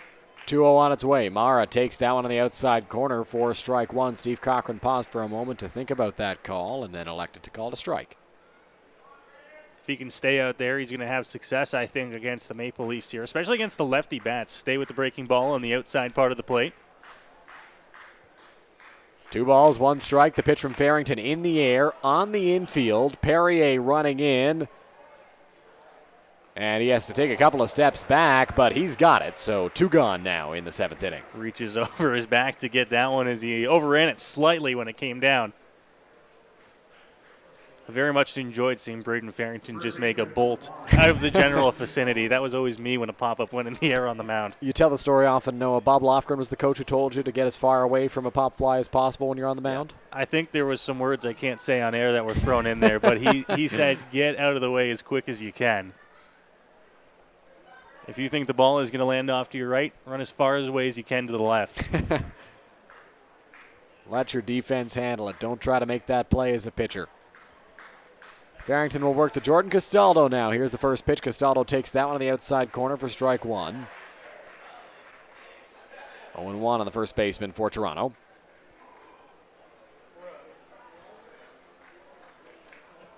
Farrington looks in and will come set. Here's the 0-1 on its way. Just does miss, and it's a ball and a strike. Just a little bit up in the zone there. Pitch to Castaldo. He's got a good eye, though. I don't think you're going to get him to reach on those. Ball and a strike. Here's the pitch. Castaldo scorches that one. A diving stop by Newton at second. He gets up and fires to Perrier with the stretch, and they got him. A beautiful defensive play there by the Majors. Jacob Newton on the slide. Dan Perrier with the stretch, and the 7th inning, top half, is over. What a fantastic play as we go to stretch time here at the ballpark. Newton finishing it off. Perrier with the stretch on the opposite side. And now the Majors will come to the bats, bottom half of the 7th inning, trailing by a score of 13-8. That'll be the bottom of the order for the Majors in the bottom of the 7th inning. Keith Candell, Dan Perrier, Kieran Bowles due up for London. We'll see if there's anybody on the bench who is ready to rock, and we've got to look at it here. I don't know if we've got an angle that shows it, but Owen Boone has the catcher's gear on. He's been catching in the bullpen all game long. It's something I think he enjoys doing. Double duty down there in the bullpen. When he's not pitching, he's often out there in the bullpen catching guys who are warming up, and he's got the catcher's pads on. I'm sure he's feeling great. I'm sure he's so proud of himself right now with those pads on. Staying loose. We don't know. We haven't heard officially yet. Boone and Arias likely to go either tomorrow and Sunday in the rest of the games this weekend, with De Los Santos starting this evening. Majors kind of have a 3-man rotation as you get a look at the fans stretching right now. Some of them are getting up there, getting the stretches in here.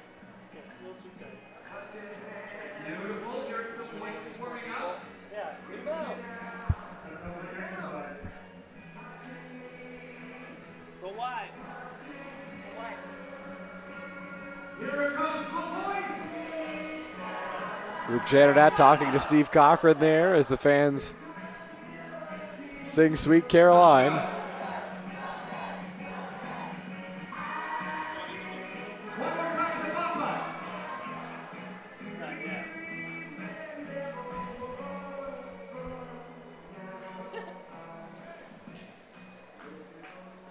Majors will send up Keith Candell, as mentioned, to face Ryan Wells here in the bottom of the 7th, looking to start up a rally here for the Majors, who trail by 5. Gonna need a big inning here. As mentioned, you go to the bottom half of this inning. And you talked about how after that 8-run inning for the Maple Leafs, you still had 15 outs to work with. Well, that's gone down to 9 now. And it gets to go time at some point. That one misses high for ball 1 to Candell. Into the windup goes Wells. Here's the 1-0. That's 2 balls and no strikes.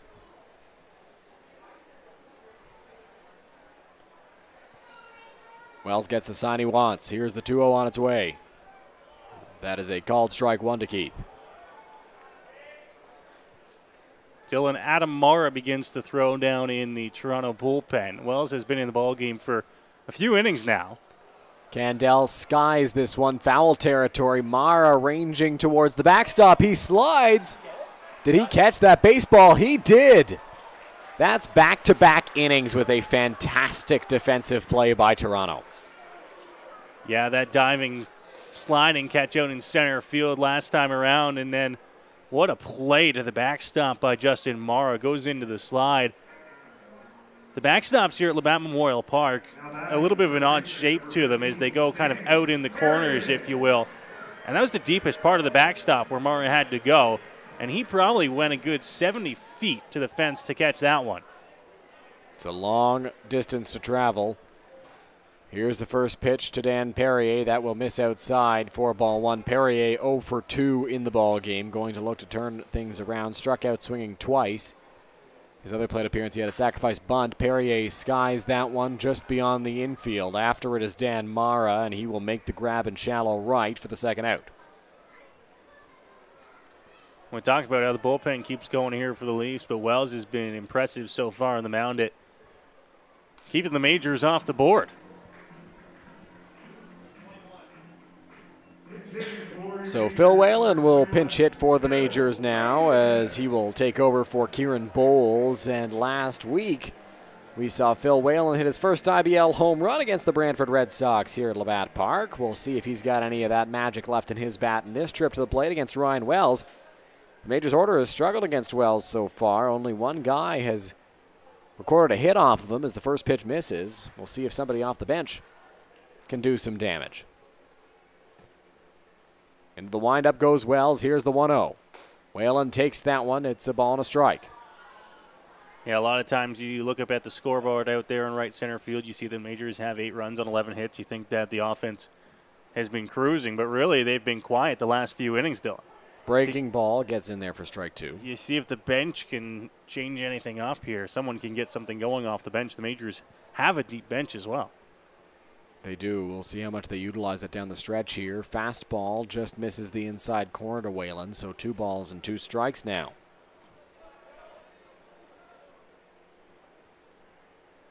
Wells looks in for the sign from his catcher, Justin Mara. Into the windup. Here's the pitch. Swing and a miss. Strike 3. So we're through 7 complete here at Labatt Park. The Majors trail by 5, a score of 13-8. Noah Smith back on the call when we come back here on Majors TV. My name's Tiffany Creasy, and I take care of the sales and marketing at Rickard Promotions and Recognition. Some of the things that we do at Rickard Promotions and Recognition is we bring your brand to life. We kind of put your logo on anything that you can give away or brand, and we can service clients right across Canada. At Rickard Promotions and Recognition, we can take care of your designing of your logo for any artwork that you need done for the branding. And a lot of people don't realize we can do that here. We also have our in-house production that we take care of your order from start to finish right here at our one location. So with keeping everything in-house from graphic design to in-house production, we're able to get you your order a lot quicker with a faster turnaround time. We'll help gather your ideas together, give you some options to kind of narrow down the search for you, whether it be from your apparel to promotional products. And from there, we'll get your mock-ups done, proofs done, order done, and the quality control is right there all along the way for you.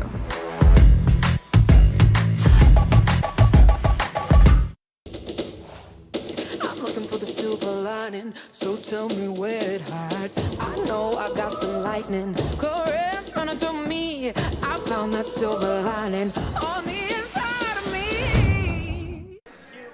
Back here as we move along, it is the top of the 8th inning here from Labatt Memorial Park. The Toronto Maple Leafs leading by a score of 13-8. Noah Smith, Dylan Baker bringing you the action here from the Game Day London broadcast booth. And we've been true to an offensive onslaught so far. Although things have quieted down here in the last couple of innings. Zeros on the board each of the last 2 innings for both clubs. Yeah, Braden Farrington came into this ball game and kind of cooled things down a little bit for the Toronto Maple Leafs bats. And boy, oh boy, has Ryan Wells ever done the same thing for Toronto. He's been fantastic in this contest for the Maple Leafs. He's been able to shut down the Majors in his relief outing so far. Just the 1 hit, no runs to this point. I believe he's gone through the full order now. He's just been really, really good out there for Toronto. And he'll be looking to keep that up. I assume they're going to let him ride just to save as much pitching as they can. They've got a day off, and then they play again on Sunday. But Wells has been great. Farrington's been pretty good as well since coming into the ball game for London. Certainly has. Came in, got the final out of the inning. Back in the 5th and a good 6th, a good 7th for Farrington. He's back out here for the 8th. First pitch off the end of the bat, out to left field. Ranging over, and that one is going to be caught. And a very quick first out here for Braden Farrington in the 8th inning. A quick out for Farrington as he gets the fly ball to left field. And right there to make the grab was Phil Whalen, who moves to left. Gibson Kurzminski goes to third base. And Whalen will be in left field. Farrington comes ready on the mound. Pitch to the plate, called a strike on the outside corner. That outside corner now opened up for the pitchers, and Farrington using that to his advantage. He's been doing it for a couple innings now. Last inning we saw him do the same thing. Swing and a miss. And a great job there. Moves ahead to the count at 0-2.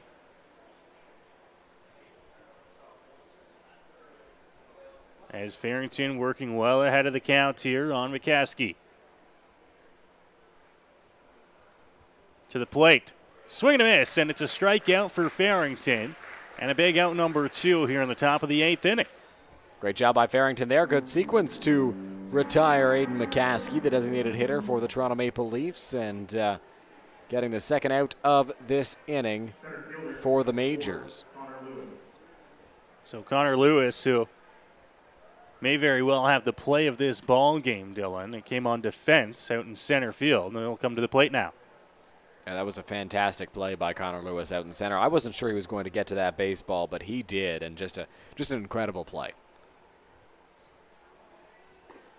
Pitch off the edge of the plate there by Farrington, who falls behind 1-0. Top of the 8th inning with 2 gone here as Farrington looks for the final hit to get the Majors back on offense. Delivery popped up on the infield into shallow center. A couple of steps, but there is Newton to make the catch and end things for Toronto in the top half of inning number 8. The Majors will come back to the bat still down by 5 and needing to get something going here in the 8th inning. No, they've got a good spot of the order to do it. I know I said it the last time they came up as well. It's Wilkie, it's Newton, and it's Brownlee due up for the London Majors as they try to claw their way back in this contest. They trail by 5 at the moment, and it's a good spot of the order to get things going if you're London, as we are also keeping an eye on another game in the Intercounty Baseball League right now. It's the Brantford Red Sox and Hamilton Cardinals. 6-5 Brantford with 2 out in the bottom of the 9th inning. The Red Sox still winless to this point this year. Is today the first. Looking to try and make sure that is the case here as we move along to the bottom half of inning number 8 and keep our eyes there and bring you those updates as they come available from Hamilton.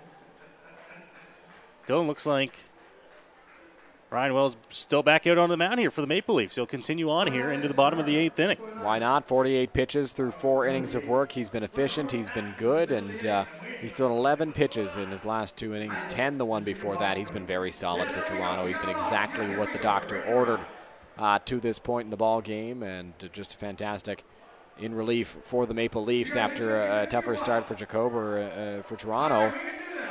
He's come in and shut the door. So the Majors getting ready to go here in the bottom half of the inning. Slowly finding their remaining outs, dwindling away. It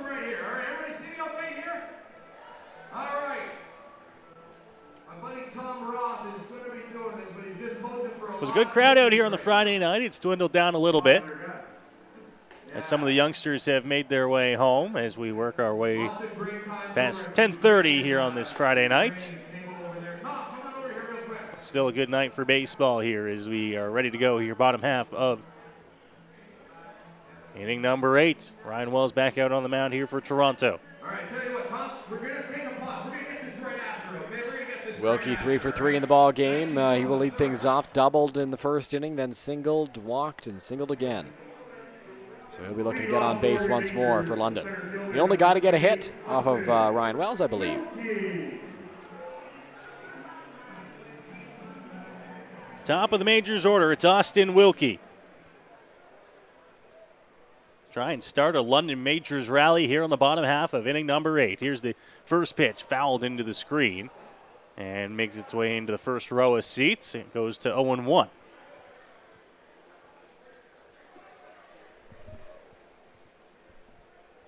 Here. Delivery from Wells inside to Wilkie, who lurches his way out of that one. No, we've got ourselves an update from Hamilton, I should say. The Brantford Red Sox have won their first game of the season, defeating the Hamilton Cardinals by a score of 6-5. Very happy for our friends in Brantford. The streak ends at 19 for the Red Sox. Here's the 1-1. Wilkie the other way, and that one will drop in for a base hit. When you're hot, you're hot. You just keep finding it. And Austin Wilkie's got his 4th hit of the ball game.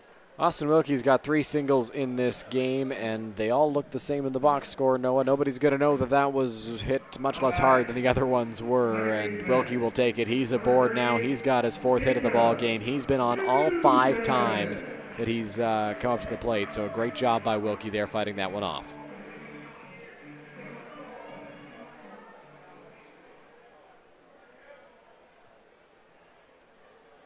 So the Majors have the leadoff man on here in an inning that they've got to get some offense going. Pitch upstairs. Count moves to 1-0. You're on Jacob Newton.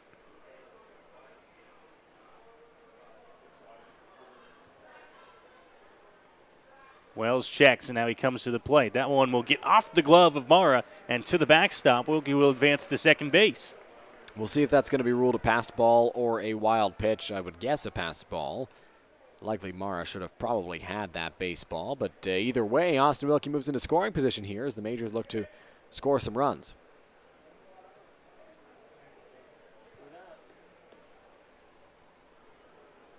As we mentioned, the Majors needing to get some runs across here.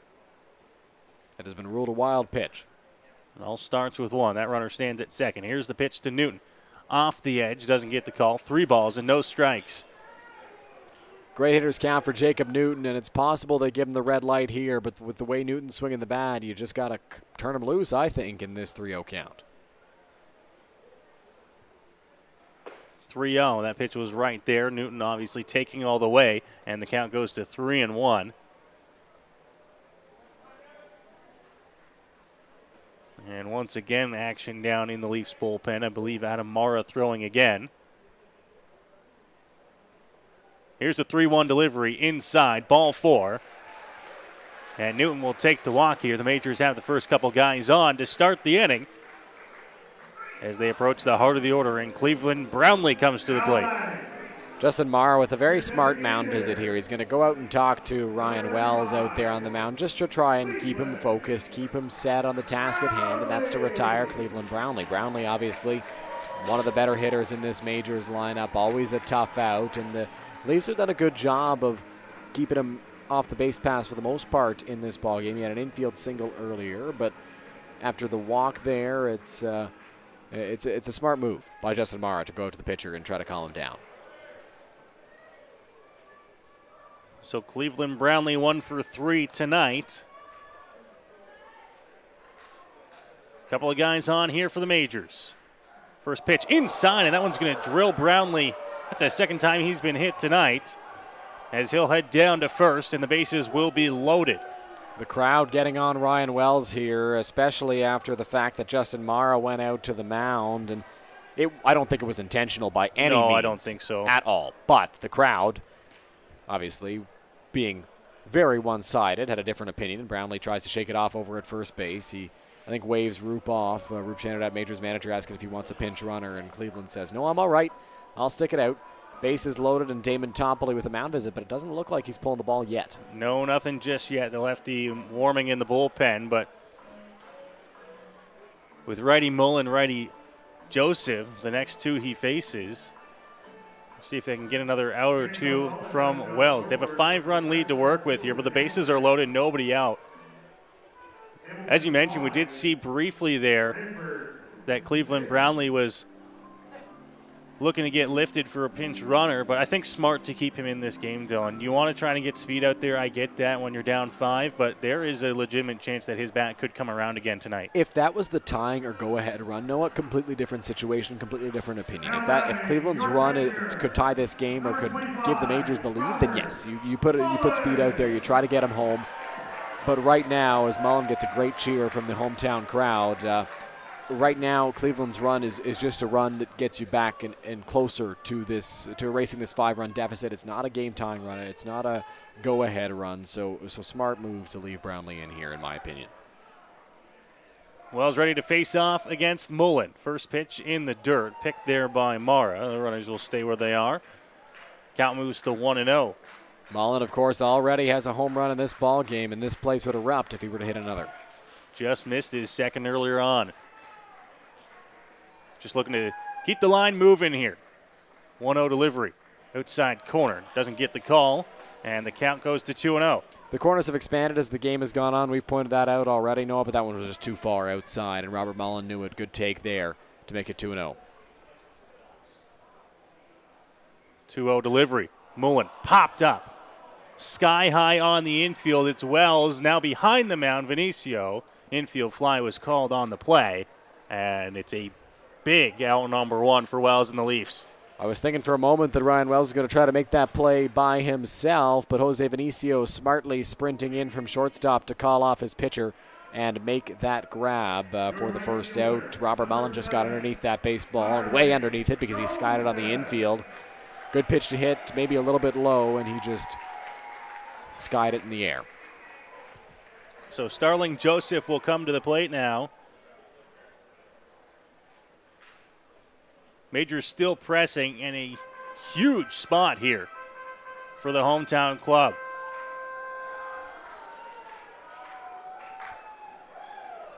Bases loaded. Brownlee at first, Newton at second, Wilkie at third. First pitch to Joseph, fouled back straight into the screen, and the count moves to 0-1.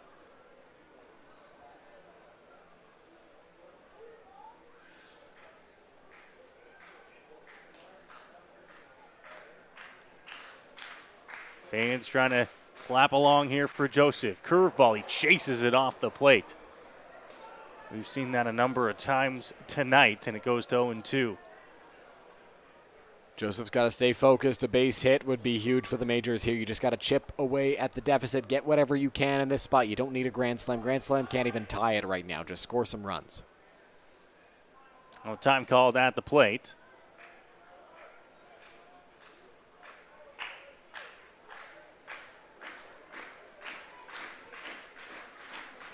Starling Joseph takes a deep breath in that right-hand batter's box as Wells comes set on the mound. Curveball inside. Joseph out of the way of that one. And judging by the reaction of Mara heading back out to the mound, I think they were crossed up there. Yeah, it looked like it. The curveball just got inside, and the crowd getting on Wells pretty aggressively here later on in this ball game, as Mara will talk to his pitcher and look to get him refocused and reset, get on the same page as Joseph will face the 1-2.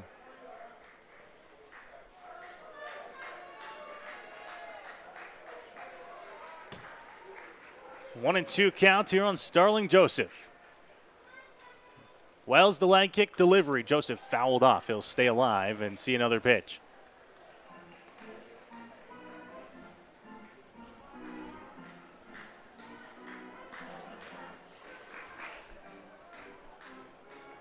Starling putting up a good fight at the plate here. A base hit would go a long way for the Majors. 1-2. Curveball. Did he chase? Did he hold up? Looks like he did. And the count to 2-2. Joseph did a great job right there, making sure he did not go after that pitch, held back, and was able to avoid swinging a curveball in the dirt. That one just bounced too soon. If Wells could have got that one a little bit further, they might have got the chase. 2-ball, 2-strike count. Here's the curveball, swing and a miss. That is a gorgeous off-speed from Ryan Wells and a big strikeout for out number 2. We talked about how if he had only gotten that curveball a little further, they might have gotten the chase, and came right back with the curveball, threw it a little bit harder, and got the chase from Starling Joseph. And now it's Gibson Kuzminski who is tasked with trying to get the Majors back on the scoreboard for the first time since the third inning. They've been shut down since then. Kuzminski in the ball game is 1 for 4. He doubled on a line drive in his second trip to the plate. We'll see if he can do that again here. Be huge for the Majors. They'll keep the righty in against the lefty. Of course, Kuzminski a switch hitter. The one benefit I could see to bring Adam Mara in this spot would have been that you flip Kuzminski over for the first time in the ballgame. He's not hit right-handed so far in this contest. He's been lefty against Jacober and lefty against Wells, so that would change things a little bit. But because he's a switch hitter, I mean, no sense in pulling your pitcher right now who's been cruising along. Wells has done such a fantastic job for the Leafs out of the bullpen in this ball game. He's got himself into a little bit of trouble here, but if you're Damon Topley and the Leafs, you got to leave him out here to see if he can get out of this mess on his own. He's got a 5-run lead after all. Here's the 1-1. Curveball. Outer edge, doesn't get the call, and it's 2-1. Good take there from Kuzminski. It was obviously going to be a tough one with the breaking ball nearly catching the outside corner, but he saw it all the way and was able to lay off for the second ball of this plate appearance.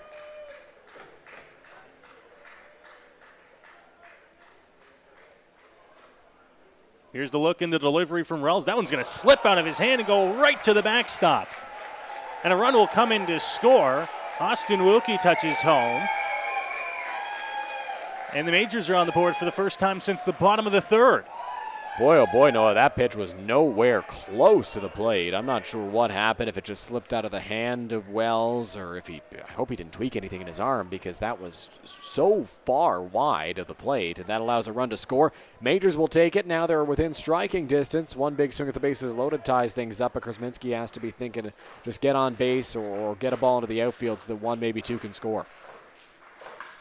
Rips it right field on a line. That one's going to drop in front of the right fielder. Brownlee's going to get held at third as a run comes in to score. It is a 13-10 ball game, and the Majors will bring the tying run to the plate. Gibson Krasminski hit that ball very hard into right field, and the way that Greg Carrington played it was a little bit risky because he came in hoping to catch that baseball and picked it. He trapped it a little bit, picked it. If that ball skips over his glove, that is absolute chaos and danger for the Maple Leafs. But luckily for Toronto, that did not happen. We'll get a new arm here into the ballgame for Toronto, it looks like. Toronto is going to go to the bullpen here as the Majors have got some runs across here in the inning. It's a 13-10 Toronto lead. We'll go to break here on Majors TV. Do you know where your food comes from? Like where it really comes from? It comes from farms, farmers, and their families. At Healthy Eats, we believe if we wouldn't serve it to our families, we wouldn't serve it to yours. From farm to folks, we do things the way they're meant to be.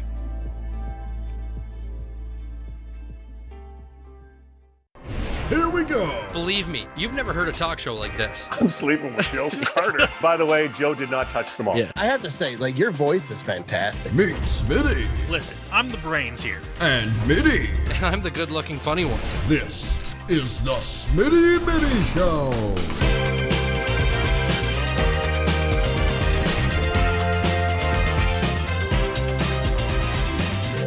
Catch new episodes of the Smitty and Mitty Show wherever you get your podcasts. Go beyond the scores and get to know the athletes who call the Forest City home. Game Day London brings you in-depth stories and conversations about London's major teams and athletes. Whether it's the London Knights, Nationals, or Lightning, or even your London Majors, Game Day London has you covered. For fresh and engaging sports coverage, visit GameDayLondon.com. Game Day London, a proud sponsor of your London Majors. Back here on your home for London Majors Baseball, Majors TV on the London Majors YouTube page. Noah Smith and Dylan Baker bringing you the action here from the Game Day London broadcast booth. And Dylan, the Majors have put across some runs here in the bottom of the eighth inning. It is now a 13-10 Toronto lead. And the Majors aren't done as Keith Candell comes to the plate. Keith Candell steps up to the plate as the tying run, and we've seen some pop from Keith this year, but if you're Keith Candell, you got to focus on getting one run home at a time. You've got Adam Mara, new pitcher into the ball game, tough pitcher into the ball game. Got to see what Keith can do. First pitch, he'll take it outside and low. Mara, a far different delivery than what the Majors have been seeing so far tonight. And from the left side to boot. Yeah, definitely a different look. Left-handed, coming from a little bit lower. Completely different spot. Candell ripped to left field on a line and caught. Tamane in the right spot. Candell gave it a rip, but the Majors will just get two here in the bottom half of inning number 8. They've made it a little bit closer within striking distance as we go to the ninth inning here from London on Majors TV. My name's Tiffany Creasy, and I take care of the sales and marketing at Rickard Promotions and Recognition. Some of the things that we do at Rickard Promotions and Recognition is we bring your brand to life. We kind of put your logo on anything that you can give away or brand, and we can service clients right across Canada. At Rickard Promotions and Recognition, we can take care of your designing of your logo for any artwork that you need done for the branding. And a lot of people don't realize we can do that here. We also have our in-house production that we take care of your order from start to finish right here at our one location. So with keeping everything in-house from graphic design to in-house production, we're able to get you your order a lot quicker with faster turnaround time. We'll help gather your ideas together, give you some options to kind of narrow down the search for you, whether it be from your apparel to promotional products. And from there, we'll get your mock-ups done, proofs done, order done, and the quality control is right there all along the way for you.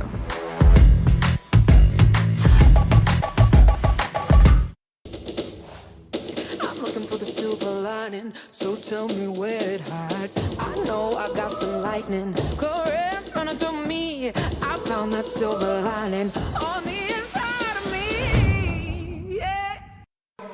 Ninth inning baseball here from London as we move along here on Majors TV. 13-10. 13 hits apiece. And we go to the final frame of this one, inning number 9. Braden Farrington back out onto the mound here for the Majors, Dylan. He's done a fantastic job out of the bullpen for this club. He sure has, Noah. So far, he's pitched 3 1/3 innings of relief, came in and immediately got the first guy he faced. Farrington has yet to allow a run in this ball game. He's not walked a batter, and he's struck out 1. Farrington's been a real bright spot for the Majors on a night where there have been some not-so-bright spots as well on the pitching side of things, but Farrington has been solid, and if he's able to hold the Leafs here, you never know what the Majors offense can do. So Farrington ready to go as we head to the top half of inning number 9. Dan Morrow will lead things off for Toronto. Farrington, the only guy to retire Dan Marr in this ball game. Morrow was 3 for 3 heading into his first trip to the plate against Farrington, and then Farrington retired him.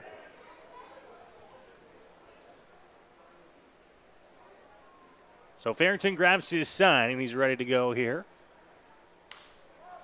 Ball ripped into center field. It's going to hang up enough and be caught by Wilkie out in center for a quick out number 1 here in the top half of the 9th inning. Exactly what you want to do. The Majors scored 2 runs in that frame, and they are riding hot a little bit right now, so you want to get them back on the sticks as quickly as possible. And we'll see if Braden Farrington is able to do just that. He's on the right track after a leadoff out on the very first pitch he threw this inning. Just what he needed here to start the 9th. Farrington has been efficient in getting his outs. Not a strikeout guy, but he'll get you to pop out, he'll get you to fly out, and of course the ground balls. That one is called a strike. He moves ahead 0-1.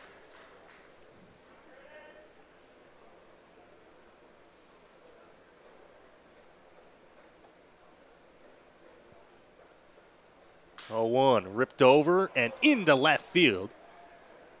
A hard hit single there for Grant Tamane, and the Leafs have a runner on here with 1 out in the top of the 9th inning.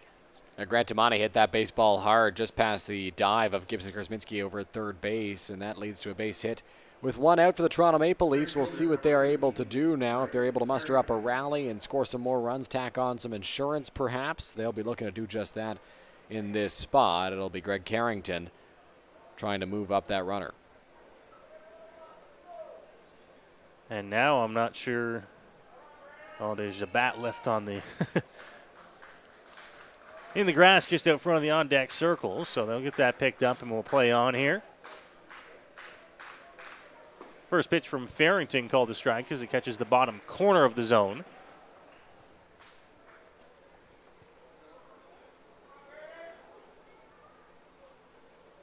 Farrington trying to get through the Leafs here on the top of the 9th. Comes to the plate. This one taken, and a good take by Carrington. It's ball 1. A good take there by Greg Carrington, leaving that pitch that was just off the plate outside and possibly a little bit low.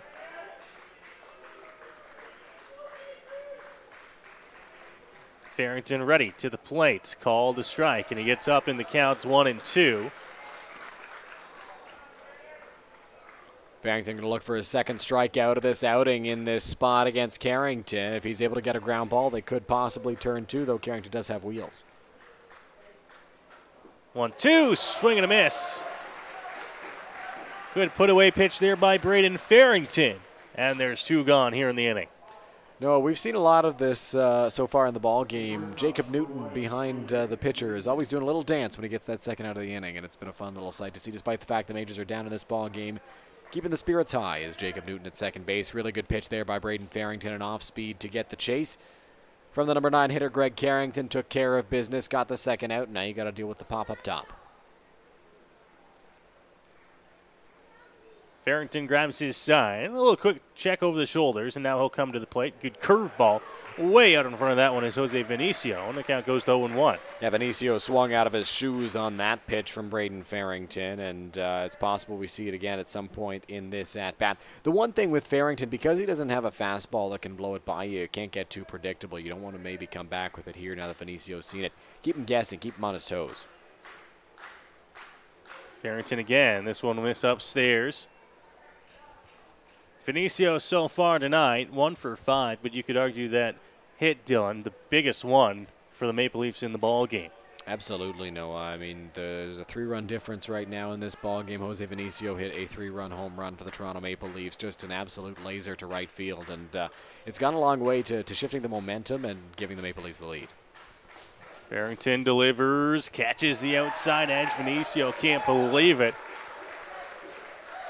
We've talked about that outside edge all night long. Wasn't really called earlier on for both sides, and now it appears that the edge is opened up another 2 or 3 inches on the outside. The back park crowd trying to cheer on Braden Farrington here on the 1-2. Here's his delivery upstairs. Vinicio an easy take, and the count goes to 2-2. No, one thing I've noticed as the game has gone along, the crowd has gotten louder and louder. They are still here in good numbers and still cheering on the Majors, trying to support Braden Farrington and get him to retire Jose Vinicio right here. It's not an easy task. Vinicio, a very good hitter, but 2-2 count. Farrington's positioned himself well to do it. Grabs his sign. Here's the 2-2 off the plate. Count will be full now. And with that, Tamane will be off on the pitch. So the Majors infield going to have to go across the diamond here. Saw Robert Mullen come out in front of the plate just to make sure that his infielders knew that Tamane was going to be running. Dan Perrier not going to hold Tamane on over at first. Going to play back and try to get a ground ball if there is one. Tamane goes, swing and a miss. How about that from Braden Farrington out of the bullpen? He's kept the Majors in the ball game as we go to the bottom half of the 9th inning. Majors need 3 to tie here at Labatt Park. You can't say enough about the outing that Braden Farrington has had to this point for the London Majors. I mean, Farrington came in relief of Bo Lewington, who struggled after Pedro de los Santos struggled, and Farrington has gone 4 1/3 innings. He's allowed 3 hits, struck out 3 batters, 2 of whom came in this past inning in the top of the 9th. So Farrington is rolling right now for the Majors. He's been phenomenal, and it's been exactly what the doctor ordered for London because they needed somebody to come in and be a bit of a stopper, and that's exactly what Farrington has done in this ball game. It's going to be a big bottom half of the 9th here for the London Majors, looking to try and come back in this game. Adam Mara still out there for Toronto. He'll be tasked with trying to close things out. The Majors will send Dan Perrier, Phil Whalen, and Austin Wilkie, who's been swinging a hot bat in this ball game. And if you're Whalen, if you're Perrier, you've just got to find a way to get on base. You can't get too excited. You can't swing out of your shoes. And you've got to understand both of these guys have hit home runs this season, but both of these guys need to know that with one swing of the bat is not going to change much in this ball game. If you hit one out, you hit one out, great, you get a run on the scoreboard, but you're not tying the game up with one swing. You're not winning the game with one swing. You've got to make sure you get on base, create chances to score some runs. Don't swing out of your shoes on every single pitch. It'll be a big bottom of the 9th inning coming up.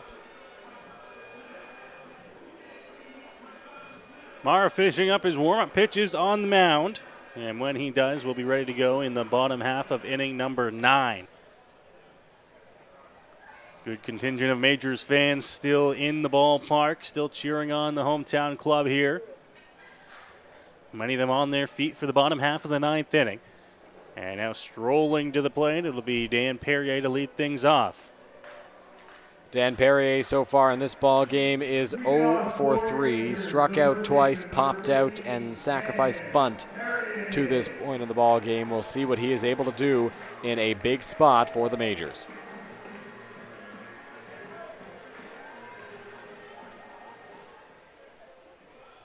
Mara ready to deliver. First pitch is going to bounce to the plate and go to the backstop. So the count goes to 1-0 here on Dan Perrier to lead things off in the bottom half of inning number 9. Pitch inside from Mara. Can't catch the corner. Good take there from Big Dan Perrier. Now to the plate, outside, and it's 3 straight wide ones from Mara to start the at-bat to Perrier. Perrier is showing that he's not too overexcited right now. He's not too anxious. He's laying off these pitches that are close and possibly chaseable. That one does catch the zone. It was a good pitch to hit, but Perrier was taking on 3-0. And now a good hitter's count here for the Majors' first baseman. Fouled off at the dish. Mara not throwing as hard as Wells was, and Perrier was just ahead of that pitch. He fouled it straight back towards the screen, and now the count goes from 3-0 to full. Type of pitcher you really got to wait back on. Here is the 3-2 to the plate, and fouled off by Perrier again.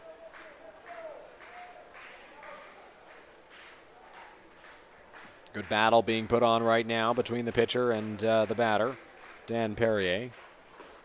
Outside, called strike 3. I mean, that's not a strike, Noah. That's off the plate. That's low. And I mean, Steve Cochran has been opening up the strike zone a fair amount throughout the ball game as it's gone on, but that didn't look like strike 3. Close pitch to take on 3-2. Perrier took it, and he's down on strikes. Mara gets the first out here at the bottom of the 9th inning. Good job by Adam Mara, though, using that outside corner to his benefit, finding the zone and getting Perrier looking. So now he's got 1 out as the Leafs still lead by 3. Fouled off and out of play. That moves to 0-1 here as the Majors down to their final couple of outs here. And a big cut by Whalen. And he goes down in a hole 0-2. Whalen's got to be wary of the off-speed stuff right here. Make sure he stays alive. Continues to put on a big, good battle here at the plate. Down 0-2, you got to fight. 0-2 in the dirt. And that one, just getting out of the way of that one, Whalen. Almost actually hit him on the feet there. Was Steve Cochran asking if that hit him? I think he was. I think Whalen said no. Here's the 1-2. Fouled off towards the Leafs dugout. So we'll redo it again. Top of the London Majors order stands on deck. They would love to get there with less than 2 outs on the board. Here's the 1-2. Outside. Doesn't get the call. Mara just missed. Location he wanted. And the count at 2-2. Mara ready again to the plate. Fouled off by Whalen. He'll stay alive at 2-2.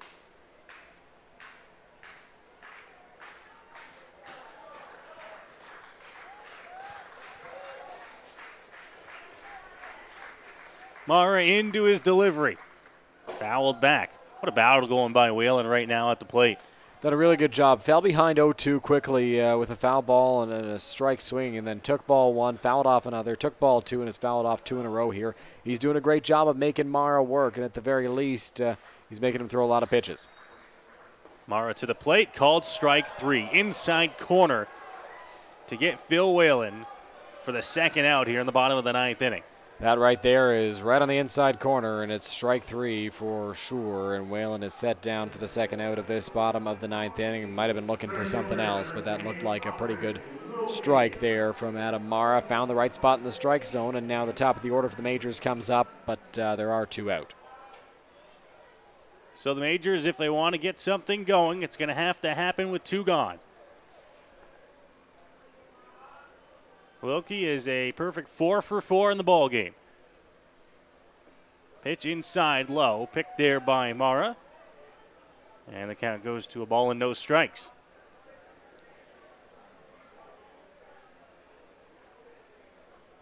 Here's the delivery. Cued off the bat, back to the pitcher. Mara sets, throws to one in time. And the Leafs will hold on for a 13-10 win here on the road in London. It was a slugfest. Combined total of 23 runs. and 27 hits between the two clubs. We're going to go ahead, take a quick break here, and come back with a post-game wrap-up from London here on Majors TV. Do you know where your food comes from? Like where it really comes from? It comes from farms, farmers, and their families. At Healthy Eats, we believe if we wouldn't serve it to our families, we wouldn't serve it to yours. From farm to folks, we do things the way they're meant to be.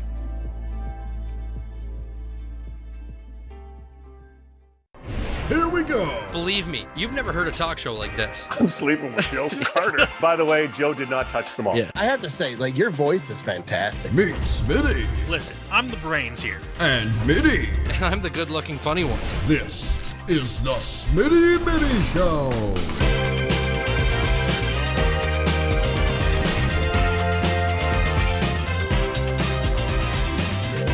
Catch new episodes of the Smitty and Mitty Show wherever you get your podcasts. Go beyond the scores and get to know the athletes who call the Forest City home. Game Day London brings you in-depth stories and conversations about London's major teams and athletes. Whether it's the London Knights, Nationals, or Lightning, or even your London Majors, Game Day London has you covered. For fresh and engaging sports coverage, visit GameDayLondon.com. Game Day London, a proud sponsor of your London Majors. We are back here up in the Game Day London broadcast booth. Noah Smith, Dylan Baker off to my right here for the post-game recap as the Majors fall 13-10 to the Toronto Maple Leafs, a game in which we saw a lot of offense early on. Things calmed down a little bit here in the final few innings, but the Majors unable to come back in this ball game, and they fall here to start off a big weekend. Yeah, right off the bat, the Toronto Maple Leafs took an early lead in this ball game, scoring 4 in the first. The Majors chipped away, got 2 back, and then scored 6 in the third to make it 8-4 Majors. But Toronto then scored a lot of runs of their own, 9, before the Majors could score any more. Made it close, made it 13-10. And you mentioned how it was kind of shut down. The scoring was kind of shut down for a little bit. A lot has to be said about Ryan Wells out there for the Toronto Maple Leafs and Braden Farrington for the Majors, doing a great job out there on the mound in mop-up roles, ensuring that the deficit did not grow and then the Majors couldn't come back in the ball game in the case of Wells. But you talked about it. It's a big weekend for the Majors. They've got the Maple Leafs, who are in the top 5 in the Intercounty Baseball League. That's followed by the Guelph Royals tomorrow, who are in 3rd place, and the Welland Jackfish, who now have sole possession of 1st place, a half game up on the London Majors after this loss for London today. So it's a big weekend, and the Majors would have liked to have started it in a better way. Well, the Majors right back at action tomorrow as they go to Guelph to take on the Guelph Royals at 7:30. And then our next action is here Sunday night, a 7:30 start against the Welland Jackfish. We are on the air shortly prior to first pitch to bring you the action here on Majors TV. From our entire crew, I'm Noah Smith, Dylan Baker, our producers, Cal Johnstone, and Jackson Farrell. We say thank you for watching with us tonight, and we'll see you Sunday as the Jackfish are in town to take on the Majors.